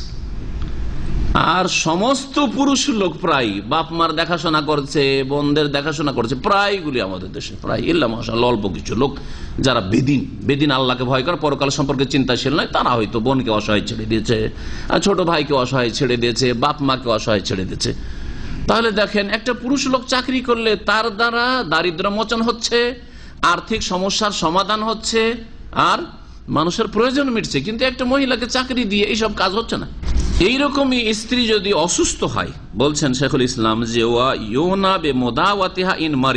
স্ত্রী অসুস্থ হলে দ্রুত আপনি চিকিৎসার ব্যবস্থা করবেন। এমন নয় যে আপনি যদি অসুখ হন তো চিকিৎসার জন্য খুব আপনি সক্রিয়, সাথে সাথে একটু সর্দি কাশি হলে দৌড় দিলেন হাসপাতালে, হ্যাঁ, ক্লিনিকে। কিন্তু স্ত্রী রোগী আছে, কাজ করিয়ে নিচ্ছেন, আরে ভালো হয়ে যাবে, ভালো হয়ে যাবে, যাচ্ছে না, সময় বের করছে না। অবশ্যই সময় বের করতে হবে, সমান সমান অধিকার এই ক্ষেত্রে রয়েছে। আপনার যেমন চিকিৎসার অধিকার রয়েছে আপনার, যে আপনি চিকিৎসা করবেন, তেমনি আপনার খরচ দিয়ে আপনার স্ত্রীর চিকিৎসা করাতে হবে। আল্লাহ পাক রব্বুল আলামিন যেন বুঝার তৌফিক দান করেন। কথা তো অনেক লম্বা হয়ে গেছে, কিন্তু এই কথাগুলি অত্যন্ত ছিল, তাই না? আল্লাহ পাক রব্বুল আলামিন যেন আমল করার তৌফিক দান করেন। জানলেন ঠিকই, কিন্তু আসল হচ্ছে আমল করা, যে এগুলি হচ্ছে দিন, এটা হচ্ছে দিন। এইসব আমলের মাধ্যমে আপনার ইমান ইসলাম পূর্ণতা লাভ করতে পারে, না হলে অসম্পূর্ণ মুসলিম, ফাসেক মুসলিম, গুনাহগার মুসলিম, অজেব ফরজ ত্যাগকারী মুসলিম। শুধু সহি আকীদা দিয়ে নাজাত পাওয়া যাবে না, শুধু সহি শুদ্ধ নামাজ দিয়ে জান্নাত পাওয়া যাবে না, শুধু রোজা দিয়ে আর হজ দিয়ে আর যাকাত দিয়ে আর উমরা করে জান্নাত পাওয়া যাবে না, বরং আখলাক চরিত্র দিয়ে, উত্তম আচার আচরণ দিয়ে, মুআমালায়ে হাসানা দিয়ে, উত্তম আদান প্রদান দিয়ে জান্নাত হাসিল করতে হবে। নবী সাল্লাল্লাহু আলাইহি ওয়াসাল্লাম আদ-দীন আল মুআমালা, দিন ইসলাম হচ্ছে উত্তম আচরণের নাম। জি, উত্তম আচরণের নাম। আর নেকির দাঁড়ি পাল্লায় সবচেয়ে ভারী নবী সাল্লাল্লাহু আলাইহি ওয়াসাল্লাম কি বলেছেন? উত্তম চরিত্র। আর উত্তম চরিত্রের হক আপনার কাছের লোক বেশি রাখে। আপনার যে উত্তম চরিত্রটা আছে সেটা আপনার লৌকিকতার পর্যায়ে না থাকে, মানে লোক দেখানো। আপনার অফিসে কত ভদ্র মানুষ আপনি, আপনার মার্কেটে মাশাআল্লাহ কত চরিত্রবান মানুষ, কিন্তু বাড়িতে চরিত্রহীন, বাপ মায়ের সাথে চরিত্রহীন না। আপনার বাপ মা আপনার উত্তম চরিত্রের 1 নম্বরে হক রাখে, 2 নম্বরে আপনার স্ত্রী আপনার উত্তম চরিত্রের বেশি অধিকার রাখে, আপনার ছেলেমেয়েরা আপনার হুসনুল আখলাক উত্তম চরিত্রের বেশি অধিকার রাখে, তারপর আপনার আত্মীয় স্বজন আপনার প্রতিবেশীরা বেশি অধিকার রাখে, তারপরে তখন আপনার অফিসে উত্তম চরিত্র, আপনার মার্কেটে হাটে ঘাটে আর জমিনে যেখানেই চলবেন সেখানে যে কোনো মুসলিমের সাথে উত্তম আচরণ করবেন, যে কোনো মানুষের সাথে করবেন, অমুসলিম হলেও তার সাথে আপনি ভালো আচরণ করবেন, এটাই ইসলাম শিখিয়েছে। কিন্তু আল আকরাব ফাল আকরাব, প্রথম অধিক নিকটবর্তী যারা, তাদের থেকে শুরু করতে হবে।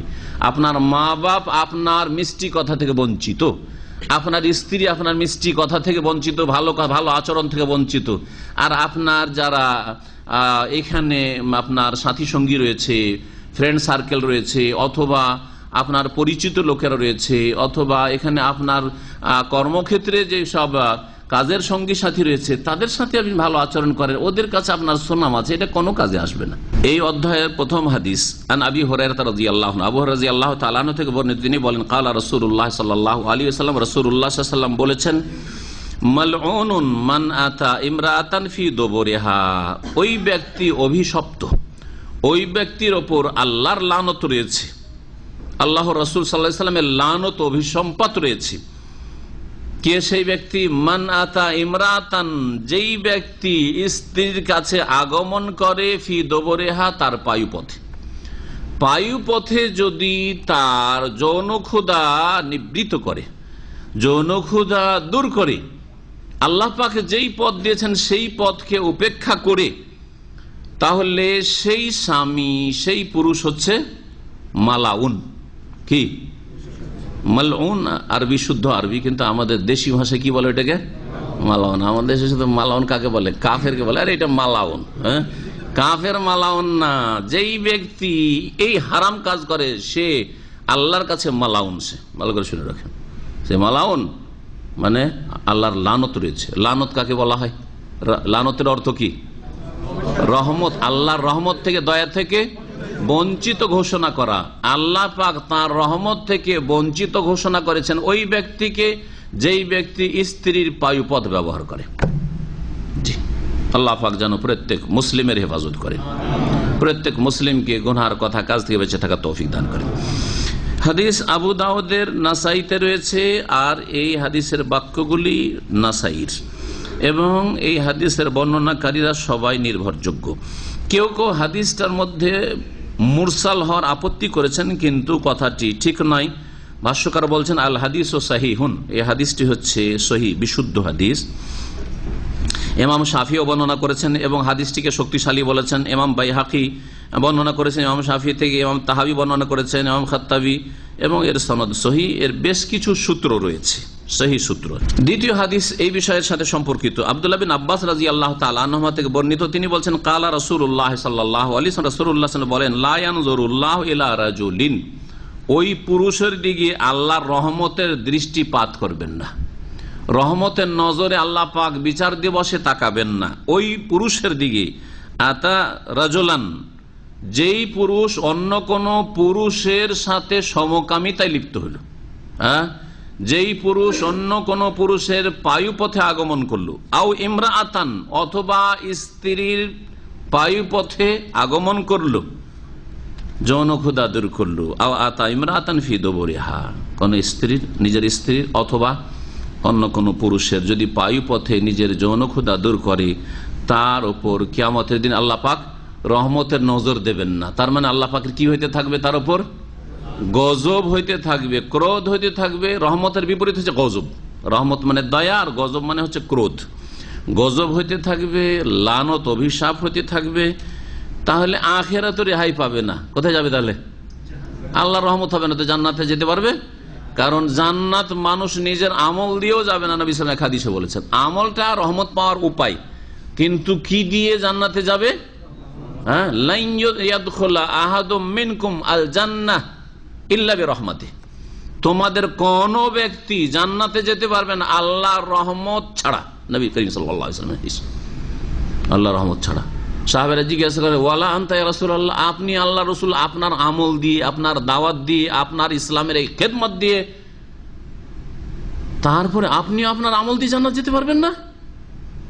নবী সাল্লাল্লাহু আলাইহি ওয়াসাল্লাম বললেন, ওয়ালা আনা, আমিও পর্যন্ত, ইল্লা ইয়াতাগাম্মাদানি আল্লাহু বিরহমাতিন মিনহু ওয়া ফাদলিন, তবে আল্লাহ যদি তার রহমতে এবং তার অনুগ্রহে আমাকে তিনি ঢেকে নেন, তাহলে আমি জান্নাতে যেতে পারবো। এই হচ্ছে দিন, আল্লাহ পাকের রহমত ছাড়া জান্নাতে যাওয়া যায় না। এটা তো আখিরাতের বিষয়। দুনিয়ায় সমকামী পুরুষের শাস্তি, সমকামিতায় লিপ্ত পুরুষের শাস্তি, নবী করিম সাল্লাল্লাহু আলাইহি ওয়াসাল্লাম বলেছেন, যদি তোমরা এমন কোন ব্যক্তিকে পাও যারা কি করে, সমকামিতায় লিপ্ত হয়, ইযা রাআইতুম মাইয়ামালু আমালা কওমে লূত, যদি তোমরা দেখতে পাও এমন কোন ব্যক্তিকে, ধরা পড়ে তোমার এমন কোন ব্যক্তি, যেই ব্যক্তি লূত আলাইহিস সালামের জাতির জঘন্য নিকৃষ্ট পাপে লিপ্ত, সমকামিতায় লিপ্ত, তো নবী সাল্লাল্লাহু আলাইহি ওয়াসাল্লাম কি বলছেন, ফাকতুলুল ফাইলা ওয়াল মাফুলা বিহি, যে এই কাজ করে আর যার সাথে করা হয় দুইজনকেই হত্যা করো। দুইজনকে কি করো? হত্যা করো। ফাকতুলু, নবী সাল্লাল্লাহু আলাইহি ওয়াসাল্লাম বলছেন হত্যা করো। ব্যভিচারের ক্ষেত্রে পুরুষ নারীকে দুই ভাগ করা হয়েছে, তাই না? বিবাহিতা হলে হত্যা করতে হবে, সংসার করতে, পাথর মেরে হত্যা করতে হবে। কিন্তু অবিবাহিত বা অবিবাহিতা যদি হয় তাহলে ফাজলিদুহুম, ফাজলিদু কুল্লা ওয়াহিদিন মিনহুম মিআতা জাল্লা, 100টি বেত্রাঘাত করতে হবে, সূরা নূরে আল্লাহ বলেছেন। কিন্তু সমকামিতার ক্ষেত্রে বিবাহিত না অবিবাহিত কোনো পার্থক্য করা হয়নি। বুঝা গেছে না? কোনো পার্থক্য করা হয়নি। তাহলে কত বড় অপরাধ! জিনা, ব্যভিচারের চাইতে বড় অপরাধ হচ্ছে সমকামিতা। ভালো করে মনে রাখবেন। জি, এটা করবে কে? তাহলে সরকার, শাসক করবে। এটা পাবলিকের কাজ না, হাজি গাজির কাজ না, মুফতি সাহেবের কাজ না, এটা আলেমের কাজ না, হুজুরের কাজ না। এটা কার কাজ? ইমামে আজম মানে দেশের যে শাসক, দেশের শাসক, রাষ্ট্রপতির কাজ, প্রধানমন্ত্রীর কাজ, যাকে আল্লাহ পাক নেতৃত্ব দিয়েছেন, অথবা যে দেশে রাজা রয়েছে, রাজা বাদশার কাজ, তার কাজ, মুসলিম শাসকের কাজ, এক কথায়। তাদের উপরে এই বিধানের বাস্তবায়ন করা ফরজ। সমকামিতায় কেউ লিপ্ত হলে দুইজনকে হত্যা করতে হবে। কারণ দুইজনের একজন থেকে যায়, তাহলে কি হবে? একমাত্র একটি ক্ষেত্রে যদি কারো উপর জবরদস্তি করা হয়, সেটা আলাদা কথা, ব্যতিক্রম। যার উপর জবরদস্তি করা হয় সুতরাং সে নির্দোষী। কিন্তু জবরদস্তি নয়, দুইজনের সম্মতিতে যদি সমকামিতা হয়, তাহলে দুইজনকে কেন হত্যা করতে হবে? রেখে দিলে এই রোগটি হচ্ছে কেমন, ভাইরাসের মতো সংক্রামক রোগ। এরাকে দেখলেই কথা মনে পড়ে যাবে। আর যাদের ইমান দুর্বল, চরিত্র দুর্বল, তারা এই কাজে লেগে যাবে। কারণ বিবাহ করলে দায়িত্ব নিতে হবে, বিবাহ করলে আবার ছেলে মেয়ে হয়ে যাবে, তারপর স্ত্রী আবার বেঁধে দিবে, হাত পা বেঁধে দিবে, তুমি বাইরে যেতে পারবে না, এখানে যেতে পারবে না, সেখানে যেতে পারবে না, খোঁজ খবর নেবে, আর এতেই কাজ চলছে না। তারপরে এই নোংরা কাজটি মানুষের প্রকৃতি বিরোধী। কোন পশু তো এই কাজ করে না, দেখেছেন কোন পশুকে যে পুরুষ পুরুষ পশুর উপর নরের উপরে চড়ে গেল? কখনো দেখতে পাবেন না। পশু এই কাজ করে না, যেই কাজটি এই আদম সন্তানের নিকৃষ্টরা করে। যার ফলে আর আল্লাহ রাব্বুল আলামিনের এত গজব রয়েছে এই পাপের ওপর যে লূত আলাইহিস সালামের দেশকে আল্লাহ পাক পাথর বর্ষে শুধু ছেড়ে দেননি, যে পাথর বর্ষাই দিলাম তো ধ্বংস তো হয়েই গেল, তো থাক। জমিনকে রাখেনি আল্লাহ পাক। কি করেছিলেন? জিবরাইল আলাইহিস সালামকে দিয়ে আল্লাহ পাক উল্টে দিয়েছিলেন, যে এই নাপাক জমিনকে রাখাই যাবে না, একবারে পাতালে নামিয়ে উল্টে পাল্টে রেখে দিলেন। ফাজাআলনা আলিয়াহা সাফিলা, আল্লাহ বলছেন যে ওপর ভাগকে একবার নিচের দিকে করে দিলাম, উল্টে রেখে দিল আল্লাহ পাক ফেরেশতাকে দিয়ে, আর তাদের ওপর পাথরও বর্ষণ করেছেন। আর তারপরেও যে উল্টে দিয়ে জমিন থাকবে, তারপর কেউ ওই জায়গায় বসবাস করা শুরু করবে, তাও আল্লাহ রাখেননি, ওটাকে সাগর বানিয়ে দিয়েছেন। ওই সাগরের নাম জানেন? হ্যাঁ, কোন সাগর? মৃত সাগর, আল বাহরুল মাইয়িত। আরবিতে বলা ওটা কি বলা হয়? আল বাহরুল মাইয়িত, মৃত সাগর, ডেড সি। এই ছিল হাদিস। দ্বিতীয় হাদিসটি তিরমিজিতে আছে, নাসাইতে আছে, ইবনে হিব্বানে আছে, এবং হাদিসটিকে কেউ কেউ মওকুফ বলেছেন, মানে আব্দুল্লাহ বিন আব্বাসের উক্তি বলেছেন, কিন্তু হাদিসটি হাসান সনদের দিক থেকে। এবং বলছেন ভাষ্যকার যে যা মিন তুরুকিন কাসীর আন জামাতি মিনাস সাহাবা, এই হাদিসটি শুধু আব্দুল্লাহ বিন আব্বাস থেকে না, অনেকগুলি সূত্র থেকে বেশ কিছু সাহাবায়ে কেরাম, একদল সাহাবায়ে কেরাম থেকে বর্ণিত হয়েছে, যাদের একজন ওমর আমিরুল মুমিনিন আলী, আব্দুল্লাহ মাসউদ, জাবের, আব্দুল্লাহ বিন আব্বাস, আব্দুল্লাহ বিন ওমর, বারা বিন আযিব, আনাস, আবু যার, উকবা বিন আমির, আলী বিন তালাক বিন আলী। কতটি হলো? 12টা হয়ে গেল মনে হয়, না ভুল করলাম? এতগুলি সাহাবায়ে কেরাম এই সমকামিতার ক্ষেত্রে যে হাদিস, যে মালাউন, যে সমকামিতায় লিপ্ত হয় বা স্ত্রীর পাইপথ ব্যবহার যারা করে, তাদের আল্লাহ পাকের লানত, অভিশাপ রয়েছে, এই হাদিস বর্ণনা করেছেন। আর এতগুলি সূত্রের মধ্যে কিছু কিছু হাদিসের দুর্বলতা থাকলে ভাষ্যকার বলছেন যে হাযিহি তুরুক কুল্লুহা ফিহা কালাম, এই যে সূত্রগুলি রয়েছে এগুলিতে কিছু কিছু আপত্তি তোলা হইলেও ওয়ালাকিন মা কাসরাতি তুরুক, অনেকগুলি সূত্র থাকার কারণে, ওয়াখতিলাফির রাওয়াত, আর একজন বর্ণনাকারী না, বহু বর্ণনাকারী হওয়ার কারণে, ইয়াশুদ্দ বাযু তুরুকিহা বাযান, একটি সূত্র আর একটি সূত্রকে শক্তিশালী করে, ফাহুয়া হাসানুন আও সাহিহুন, সুতরাং এই হাদিসটি সর্বনিম্ন হাসান, আমলযোগ্য, অথবা সহিহ। ওয়াকাদ ইহতাজ্জা বিহি ইবনু হাজম, ইমাম ইবনে হাজম রহমতুল্লাহ আলাইহি এই হাদিসকে দলিল হিসাবে পেশ করেছেন। যাই হোক, এই বিষয়টি যে হারাম আর এই বিষয়টি যে নিকৃষ্ট কাজ, এই পাপটি আর নোংরা কাজ, সবচেয়ে নোংরা কাজ, এটা সর্বজন বিদিত, স্বীকৃত কোরআন এবং হাদিসে। ওয়ান আবি হুরায়রা রাদিয়াল্লাহু আনহু আনিন নবী সাল্লাল্লাহু আলাইহি ওয়াসাল্লাম قال من كان يؤمن بالله واليوم الآخر فلا يؤذي جاره واستوصي بالنساء خيرا فإنهن خلقن من ضلع وإن أعوج شيء في الضلع أعلاه। এই হাদিসের আলোচনা শুরু করার আগে একটি গুরুত্বপূর্ণ কথা বলিনি আগের হাদিস দুটি সম্পর্কে। আগের দুটি হাদিসের অধ্যায়ের সাথে কি সম্পর্ক? অধ্যায় কি, আলোচনা কি ছিল? স্ত্রীর সাথে সদ্ব্যবহার। তাহলে শুরুতে আমি বলেছি যে স্ত্রীর সদ্ব্যবহারের ক্ষেত্রে পজিটিভ কাজ রয়েছে আর নেগেটিভ কাজ রয়েছে। এই কাজ হচ্ছে কি? নেগেটিভ কাজ। যদি কোন স্বামী স্ত্রীর পায়ুপথে আসে, তার মানে সে স্ত্রীর সাথে দুর্ব্যবহার করলো, স্ত্রীর উপর জুলম অত্যাচার করলো, স্ত্রীর হক নষ্ট করলো। জি, শুধু পাপ করলো না, শুধু আল্লাহকেও সন্তুষ্ট করলো না, আল্লাহর গজবের হকদার হইল না, বরং স্ত্রীর হক নষ্ট করলো, স্ত্রীর উপর জুলম অত্যাচার করলো, স্ত্রীর সাথে খারাপ আচরণ করলো। আবু হুরায়রা রাদিয়াল্লাহু তাআলা আনহু থেকে বর্ণিত, নবী করিম সাল্লাল্লাহু আলাইহি সাল্লাম থেকে তিনি বর্ণনা করেন, নবী সাল্লাল্লাহু আলাইহি ওয়াসাল্লাম বলেছেন, মান কানা ইউমিনু বিল্লাহি ওয়াল ইয়াউমিল আখির, কেউ যদি আল্লাহ এবং পরকালে বিশ্বাস রাখে, মুমিন মুসলিম হয়, ফালা ইউজে জারাহু, তাহলে নিজ প্রতিবেশীকে যেন কোনো কষ্ট না দেয়। প্রতিবেশীর বড়ই হক রয়েছে অন্য প্রতিবেশীর ওপর, সুতরাং কোন প্রতিবেশীকে যেন কোনো রকমের কষ্ট না দেয়, না মানসিক, না শারীরিক, আর না পারিবারিক, না অন্য কোনো ক্ষেত্রে আর্থিক, কোন রকমের কষ্ট না দেয়। সমস্ত রকমের কষ্ট যা আপনাকে কষ্ট দেয় তা তাকে কষ্ট দেয়। আপনি নিজের জন্য যেটাকে কষ্টকর মনে করেন সেটা তার জন্য কষ্টকর, ঠিক কিনা? জি। এই একটি বিষয়। আর একটি বিষয় স্ত্রীর সাথে সম্পর্কিত, ওয়াস্তাউসি বিন নিসাই খায়রান। আর নবী সাল্লাল্লাহু আলাইহি ওয়াসাল্লাম বলছেন, তোমরা নারীদের সম্পর্কে কল্যাণের ওসিয়ত তলব করো। ইস্তাউসুর শাব্দিক অর্থ কল্যাণের ওসিয়ত গ্রহণ করো আমার কাছ থেকে। যেন নবী সাল্লাল্লাহু আলাইহি ওয়াসাল্লাম বলছেন, আমি তোমাদেরকে ওসিয়ত করছি, উপদেশ দিচ্ছি নারীদের ক্ষেত্রে, স্ত্রীদের ক্ষেত্রে তোমরা উত্তম উপদেশ নারীদের ক্ষেত্রে গ্রহণ করো আমার কাছ থেকে, আর তাদের সাথে সদ্ব্যবহার করো। কেন? ফাইন্নাহুন্না খুলিকনা মিন দিলাইন, কারণ তারা বাঁকা হাড় থেকে সৃষ্টি হয়েছে। ফাইন্নাহুন্না, নারী জাতি বাঁকা হাড্ডি থেকে, নারী জাতিকে কি করা হয়েছে? খুলিকনা, পয়দা করা হয়েছে, সৃষ্টি করা হয়েছে। বাঁকা হাড্ডি কোনটি? হ্যাঁ, পাঁজরের হাড্ডি। আর পাঁজরের হাড্ডিগুলো বাঁকা আছে, কিন্তু যত ওপর দিকে উঠবে তত বেশি বাঁকা হবে। তো ওপর দিকের যে পাঁজরের হাড্ডি আদম আলাইহিস সালামের, সেই হাড্ডি থেকে সৃষ্টি করা হয়েছে মা হাওয়া আলাইহিস সালামকে। এই জন্য এই হাদিসে বলা হয়েছে।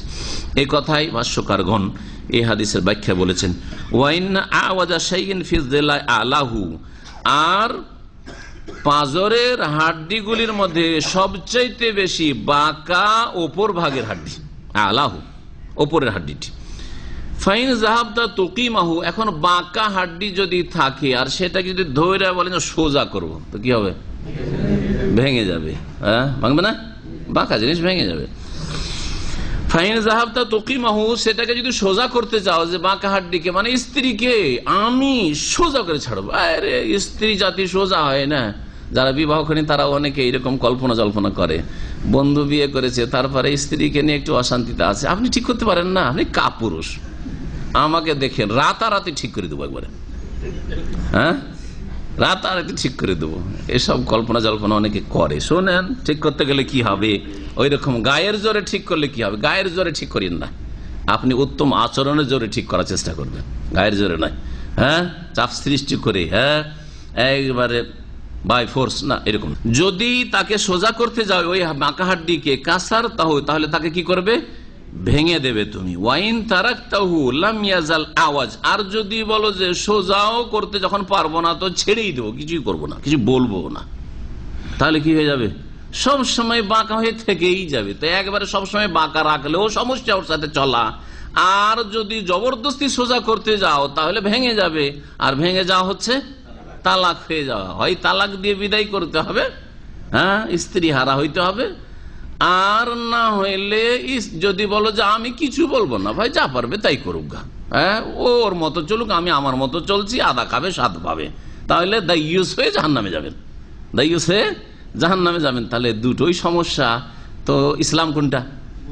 ইসলাম এই দুটোর মাঝখানে, ইসলাম দুটোর মাঝখানে। যথাসাধ্য চেষ্টা করেন সোজা করার চেষ্টা করেন, কিন্তু সোজা করার জন্য শরীয়ত সম্মত যে পদ্ধতি রয়েছে সেটা জেনে নিয়ে সেই চিকিৎসাগুলি আপনি প্রয়োগ করেন, সেই এলাজগুলি করুন আপনি। ফাস্তাউসিবিন নিসাই খায়রান, সুতরাং নারী জাতিদের সম্পর্কে কল্যাণের ওসিয়ত উপদেশ তোমরা গ্রহণ করো। মুত্তাফাকুন আলাইহি, হাদিস বুখারী মুসলিমের, ওয়াল্লাফযুল বুখারী, এই বাক্যগুলি সহিহ বুখারীর। এই জন্য বলা হয়েছে বাক্যগুলি সহিহ বুখারী, সহিহ মুসলিমে হাদিসটা আছে, বিষয়বস্তু এক, কিন্তু শব্দের বা বাক্যের কিছু পার্থক্য রয়েছে।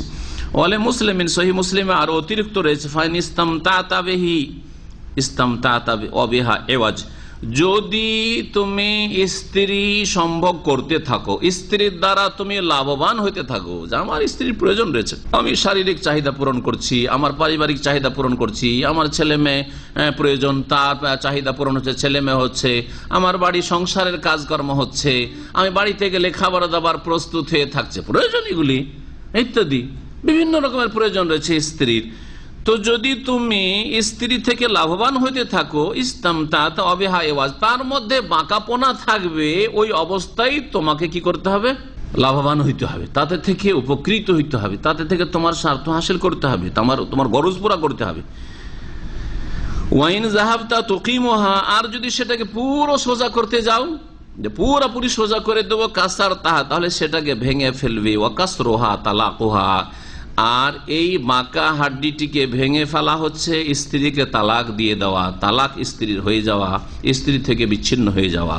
সুতরাং সেটাকে পুরোপুরি সোজা করারও তুমি স্বপ্ন দেখিও না, কখনো সোজা করতে পারবে না। আর আপন অবস্থায় ছেড়ে দিও না, যথাসাধ্য যেমন বললাম উত্তম আচার আচরণ, কথা চলা ফিরা, এবং যাতে তাকে খুশি করা সম্ভব হয়, তাকে আকৃষ্ট করা সম্ভব হয়, তার মন জয় করা সম্ভব হয় ইত্যাদি, তাকে অনুগত করা সম্ভব হয়, এসবের মাধ্যমে সোজা করার চেষ্টা করতে হবে। এ হচ্ছে রাসূলুল্লাহ সাল্লাল্লাহু আলাইহি সাল্লামের হাদিস।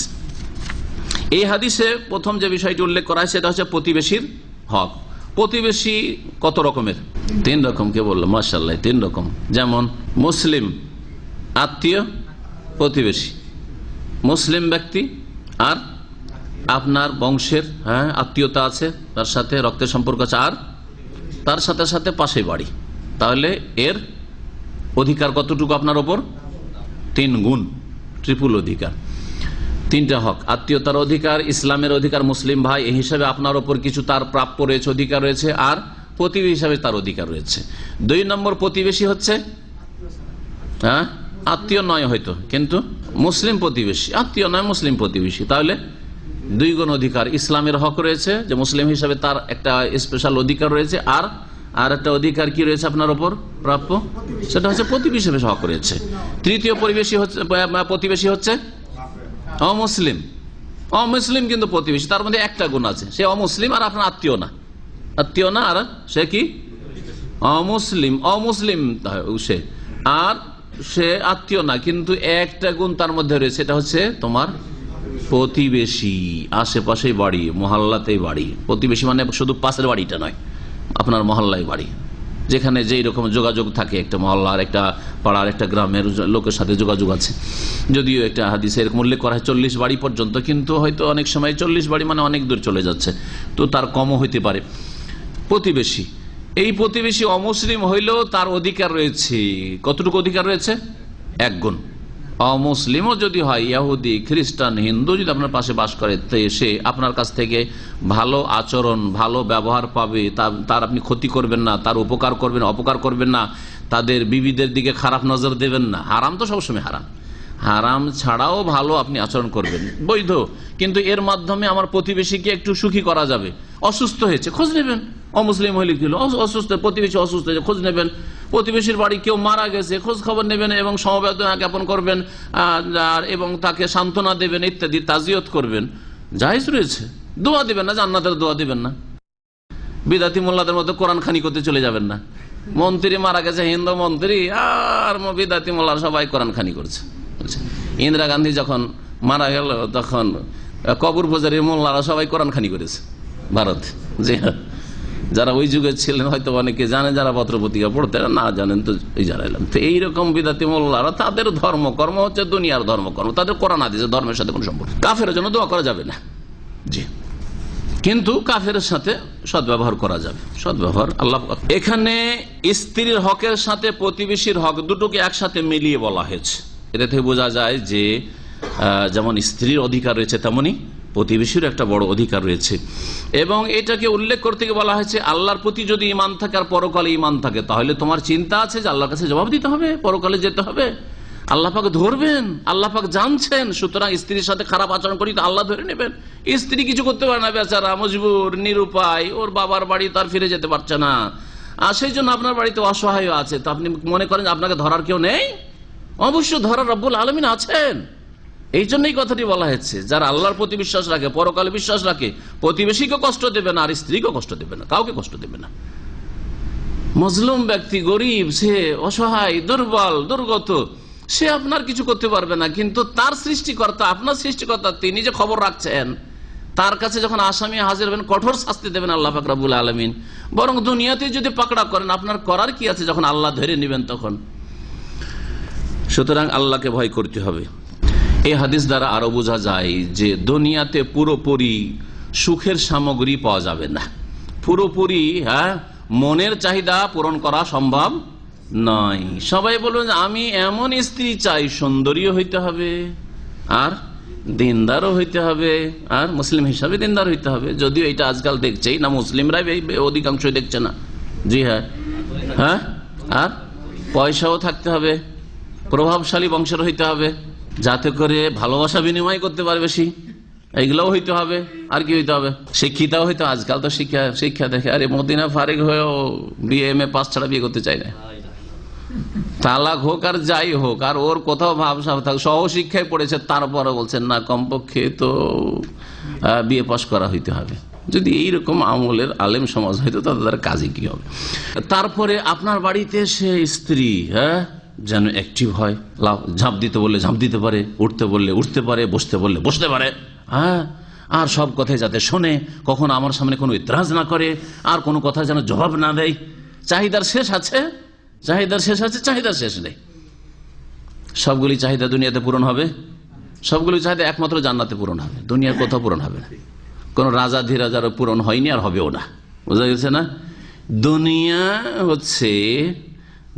হচ্ছে তিক্ততার জগৎ। এখানে তিক্ততা রয়েছে, তিক্ততা মিশানো রয়েছে। যতই স্বাদের জিনিস দুনিয়ায় থাক না কেন, আমোদ ফুর্তির জিনিস থাক না কেন, ভোগবিলাসের সামগ্রী থাক না কেন, তাতে মাঝে মধ্যে তিক্ততা অবশ্যই রয়েছে। সুতরাং আপনার স্ত্রী হয়তো দিনদার সুন্দরী নয়, অথবা দিনদার সুন্দরী কিন্তু অ্যাক্টিভ নয়, এই তাড়াতাড়ি জিনিসটা নিয়ে আসো, লটর পটর করছে, গাড়ি নিয়ে দাঁড়িয়ে আছেন, গাড়ি নিয়ে দাঁড়িয়ে আছেন, তাড়াতাড়ি নেমে এসো বাসা থেকে, জীবনও তাড়াতাড়ি নাম বেরোবো।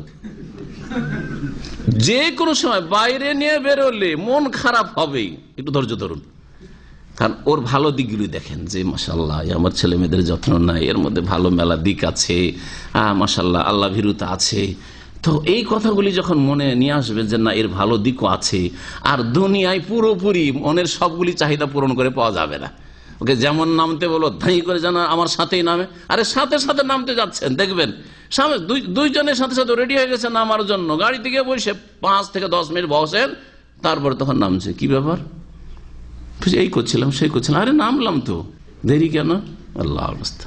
রাস্তায় চলতে গিয়ে হাঁটতে গিয়ে, আরে হাঁটো একটু হাঁটো, আমি আর বেশি হাঁটতে পারবো না।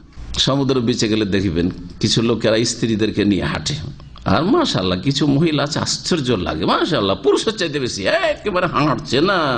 তো ওদের এই ভালো গুণটা আছে, হয়তো আপনার স্ত্রীর ওই গুণটা নেই, লটর পটর করছে, তা আপনাকে একটু ধৈর্য ধরতে হবে, ধৈর্য ধরতে হবে। তাই ভাষ্যকার বলছেন যে এই হাদিস প্রমাণ করে যে আহওয়ালাদ দুনিয়া নাকিসা, দুনিয়ার অবস্থা হচ্ছে অসম্পূর্ণ।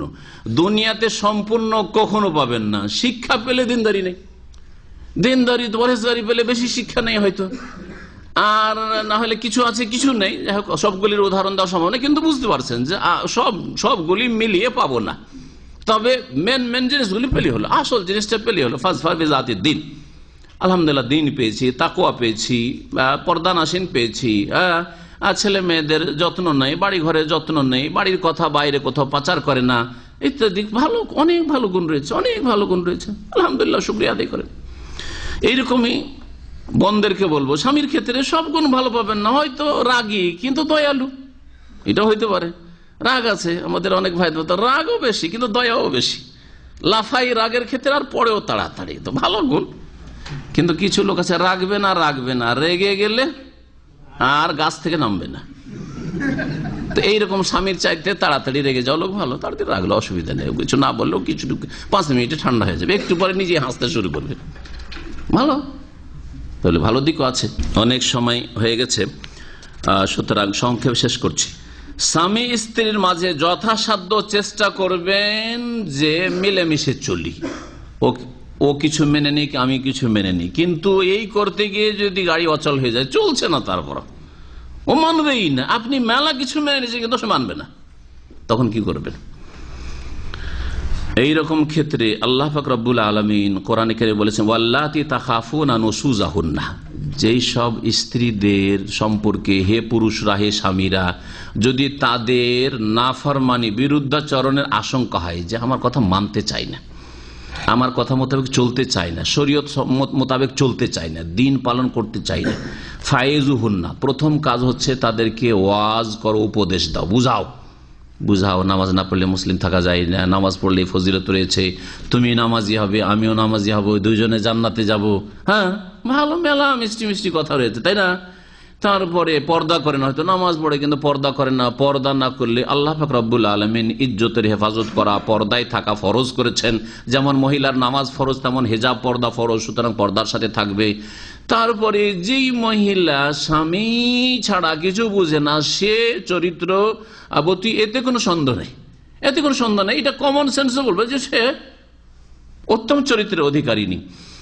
এইভাবে আপনি ওয়াজ করতে থাকেন, বহু যেই বিষয় রয়েছে সেই বিষয়ের ওয়াজ করেন। যদি দেখেন বেশি অপচয় করে, দেখো এখন অপচয় করে খরচ করে দেবে, আমি কতদিন আর বিদেশে থাকবো, একদিন তো ফিরে আসতে হবে, তুমিও খালি হাতে আমি খালি হাতে, তুমিও কিছু বাঁচাও আমি কিছু বাঁচাবার চেষ্টা করি।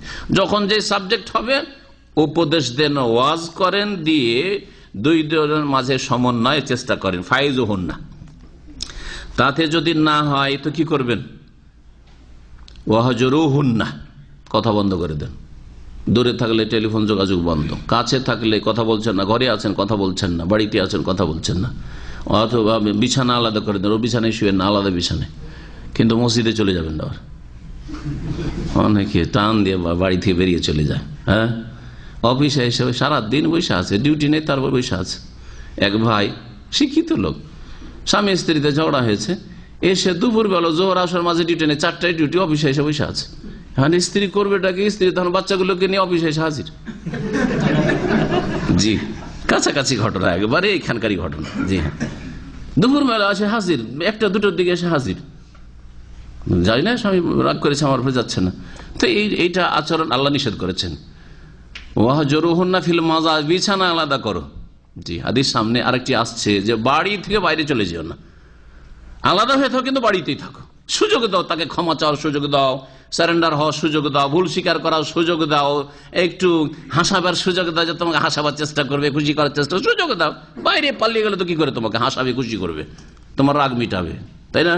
তারপরে 3 নম্বরে আল্লাহ বলেছেন ওয়াজরিবুহুন্না। 3 নম্বরে কি? মারার প্রয়োজন হলে মারো, তাহলে প্রথমে মার ধরবেন না।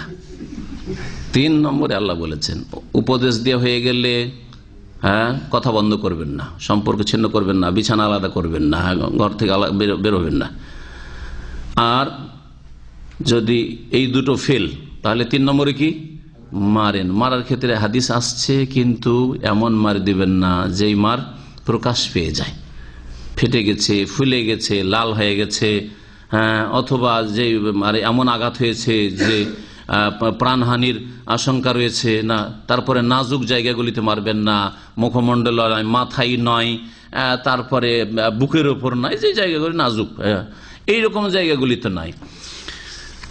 হালকা মারের কথা বলা হয়েছে। তারপরেও হালকা মারও যারা মার দেয় স্ত্রীকে, তারা ভালো মানুষ নয়, এ কথা কার? রাসূলুল্লাহ সাল্লাল্লাহু আলাইহি ওয়াসাল্লামের। তাহলে স্বামী 2 রকম আছে, স্ত্রী মারা স্বামী আর স্ত্রী না মারা স্বামী। কোন স্বামী ভালো? যেই স্বামী স্ত্রীকে মারে না, না মেরেই স্ত্রীকে সোজা চালাইতে পারে, হ্যাঁ, সেই স্বামী ভালো। নবী সাল্লাল্লাহু আলাইহি ওয়াসাল্লাম জীবনে স্ত্রীকে মারেন নাই, জীবনেও মারেননি। আর মহিলারা এসে অভিযোগ করলো যে ইয়া রাসূল, আমাদের স্বামীরা আমাদেরকে মেরেছে, আপনি যখন মারার অনুমতি দিয়েছেন, মদিনায় মারার অনুমতিটা আসলো যে মারতে পারো স্ত্রী একটু যে দুষ্টামি করে, বদমাইশি করে, মেরেছে। তখন এক দল মহিলারা এসে নবী সাল্লাল্লাহু আলাইহি ওয়াসাল্লাম বাড়িতে হাজির।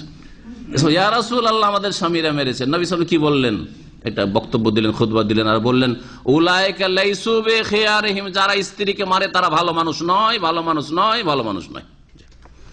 তাহলে আপনি ভালো মানুষ, ভালো স্বামী হবেন না খারাপ মানুষ হবেন না? আচ্ছা, এই 3টে পদক্ষেপ হলো, তাতেও হচ্ছে না। একবার মেরেও দেখলেন, তারপরও দেখছেন যে বদমাইশি শেষ নেই, ফরজ আদায় করে না, হারাম থেকে বাঁচে না, বেহায়া বেপরদা চলাফেরা করে, অবাধ্য চলাফেরা করে, আপনার মাকে গাল দেয়, আপনার বাপকে গাল দেয়, বেয়াদবি করে, এরকম যদি হয় তো ছেড়ে দেবেন? হ্যাঁ, বিদআত ছাড়তে চাই না ইত্যাদি, অবশ্যই ছাড়া যাবে না, এগুলি ছোট বিষয় নয়। তখন কি করতে হবে? তালাক। তার আগে আর একটা কাজ আছে, ওইটা আজকে বলবো। সেই জন্য আমি এই জন্য জিজ্ঞেস করছিলাম যে কি বলে, তালাকের আগে আর একটা কাজ আছে। ভাষ্যকার বলছেন ওয়া আম্মা ইযা দাব্বাল খিলাফ ওয়া শিকাক বাইনাহুম, স্বামী স্ত্রীতে যখন বিরোধ সৃষ্টি হবে আর মতানৈক্য সৃষ্টি হবে, আর কোন রকমের সমঝোতায় আসলো না, আগের যে পদক্ষেপগুলি 3টি বললাম তার মধ্যেও সংশোধন হইল না, তাতেও তখন কি করতে হবে? ফাসাবিলুহা আল ইসলাহ। এখন হ্যাঁ, কিসের? মীমাংসার চেষ্টা করবেন। সালিস, যেটা আমাদের দেশে কি বলে, বিচারকে, গ্রাম্য বিচারগুলিকে কি বলে? সালিস কেন বলা হয়? হ্যাঁ, তৃতীয় পক্ষ। সালাসা, সালাসা মানে তিন, আর সালিস মানে তৃতীয় পক্ষ। হ্যাঁ, আসামি বাদী দুই পক্ষ লড়াই করছে, আর মাঝখানে একদল আসছে মিলাবার জন্য বা মিটিয়ে দেওয়ার জন্য, এদেরকে এই জন্য এইরকম আমাদের দেশের সামাজিক বিচারগুলিকে বিচার সালিস, আমাদের অঞ্চলে দুটো বিচার সালিস এরকম করে বলে। যদি এইরকম হয় তো সালিস করতে হবে, কিন্তু সালিস আবার গোটা গ্রামকে নিয়ে নয়, এটা ভালো জিনিস নয়। স্বামী স্ত্রীর ক্ষেত্রে গোটা গ্রামকে নিয়ে বিচার বসাবেন না, যে আমাদের দুজনে ঝগড়া হয়েছে আর মিলছে না, সেটা গোটা গ্রামের সালিস বসেছেন না, এরকম নাই। একজন ওই পুরুষের বংশ থেকে জ্ঞানী গুণী মানুষ, মুরব্বী মানুষ, যে বুঝে কিছু দিন দুনিয়া সম্পর্কে, আর একজন হচ্ছে মেয়ে পক্ষের দুই প্রতিনিধি, দুইজন মিলে বসবে, আর এই ছেলেকে নিয়ে বসবে আর ও মেয়েটিকে নিয়ে বসবে, স্বামী স্ত্রী দুজনকে নিয়ে বসবে, আর দুইজনের কথা শুনবে, অভিযোগ পরস্পরের বিরুদ্ধে শুনবে, শোনার পরে মীমাংসার চেষ্টা করবে। আল্লাহ পাক কোরআনে কারিমে এই বিষয়টি সূরা বাকারায় উল্লেখ করেছেন, ওয়াইন খিফতুম শিকাকা বাইনাহুমা ফাবাসু হাকামান মিন আহলিহি ওয়া হাকামান মিন আহলিহা ইন ইউরিদা ইসলাহান ইউওয়াফিকিল্লাহু বাইনাহুমা। ওয়াইন খিফতুম শিকাকা বাইনাহুমা, স্বামী স্ত্রীর মাঝে যদি শিকাক, বিরোধ দেখতে পাও, বিরোধের আশঙ্কা করো, যে মিলানো যাচ্ছে না, পারছে না স্ত্রীকে, বা স্ত্রী দেখছে স্বামীকে পারছে না, স্বামী বড় জুলুম অত্যাচার করছে, এটাও তো হইতে পারে। ফাবাসু হাকামান মিন আহলিহি, তাহলে ছেলের পরিবার থেকে একজন হাকাম বিচারক নাও, আর হাকামান মিন আহলিহা, আর মেয়ের পরিবার থেকে একজন বিচারক নাও। ইনয়ুরিদা ইসলাহান, দুইজনের যদি আন্তরিকতা থাকে মীমাংসায়, ইউওয়াফিকিল্লাহু বাইনাহুমা, তাহলে দুইজনের মাঝে আল্লাহ পাক সমন্বয়ের ব্যবস্থা করবেন, দুইজনকে আল্লাহ পাক ভালো কাজের মঙ্গলের তৌফিক দান করবেন। মীমাংসা করে দেওয়া হইল, তারপরেও চলছে না, গিয়ে আবার শুরু হয়ে গেল মারামারি ঝগড়া, তখন কি করবেন? তখন এটা বলতে পারেন, তখন তালাক। যদি স্বামী তালাক না দেয়, স্বামী খারাপ, স্ত্রী খারাপ নয়, আসলে দেখছে স্ত্রীর চাইতে বেশি স্বামীর বাড়াবাড়ি, তখন খোলা তো আবার চেয়ে নিতে হয়, যে তোমার মোহরানা নিয়েছি ফিরিয়ে দিলাম, অথবা মোহরানা তোমার যেটা বাকি আছে নিব না, এভাবে খোলা হয়। কিন্তু অনেক জালেম স্বামী আবার ছাড়তেও চায় না, খোলাও করতে চায়, তখন কি করবেন? আজকে সবটি স্তর বলে শেষ করে দিচ্ছি, এটি হচ্ছে শেষ। তখন মুসলিম দেশে আদালতের আশ্রয় নেবেন, যদি ইসলামিক আদালত থাকে, যেমন সৌদি আরবে হয়। ইসলাম আদালত নাও থাকে, তাহলে আইনের আশ্রয় নেবেন। যেসব দেশে ইসলামিক আদালত নেই, অথবা মুসলিম দেশ না, অমুসলিম দেশ, সেখানে আলেম ওলামাদের বা যদি রেজিস্টার্ড কাজী থাকে, অনেক দেশে মুসলিম পার্সোনালার ক্ষেত্রে বিবাহ, শাদী, তালাক, এইসব বিষয়গুলির কাজী রেজিস্টার্ড থাকে, তো যদি থাকে তো তারা কি করবে? বিবাহ বিচ্ছেদ ঘোষণা করে দিবে, বাধ্য করবে ওই স্বামীকে কি জন্য? তালাক দেওয়ার জন্য অথবা খোলার জন্য বাধ্য করবে। এই বাধ্য করার মতটি হচ্ছে সঠিক মত, যেটা শাইখুল ইসলাম ইবনে তাইমিয়া, ইবনুল কাইয়িম এবং ইবনে মুফলিহ ফাকিহ, একজন হাম্বলি, এসব উলামায়ে কেরাম গবেষকগণ পছন্দ করেছেন যে স্বামী যদি জালেম হয়, তারই বাড়াবাড়ি থাকে, আর সে তালাকও দিতে চাই না, খোলা নিতে চাই যে আমি ভাত খাবো না, থাকবো না, তাও করতে চাই না, তখন কি করবে? বাধ্য করা হবে স্বামীকে স্ত্রী ত্যাগ করার জন্য, খোলার জন্য। এখানে আজকের আলোচনা শেষ করছি। আল্লাহ পাক রব্বুল আলামিন যেন আমাদের জীবনের প্রতিটি ক্ষেত্রে বরকত দান করেন, দাম্পত্য জীবনে বরকত দান করেন। যারা বিবাহিত ছেলে মেয়ে যাদের রয়েছে, আল্লাহ পাক তাদের পরিবারে, ছেলে মেয়েতে, স্ত্রীতে, স্বামীতে যেন বরকত দান করেন। যাদের ছেলে মেয়ে নেই, নিঃসন্তান রয়েছে, আল্লাহ পাক তাদেরকে নেক সন্তান যেন দান করেন।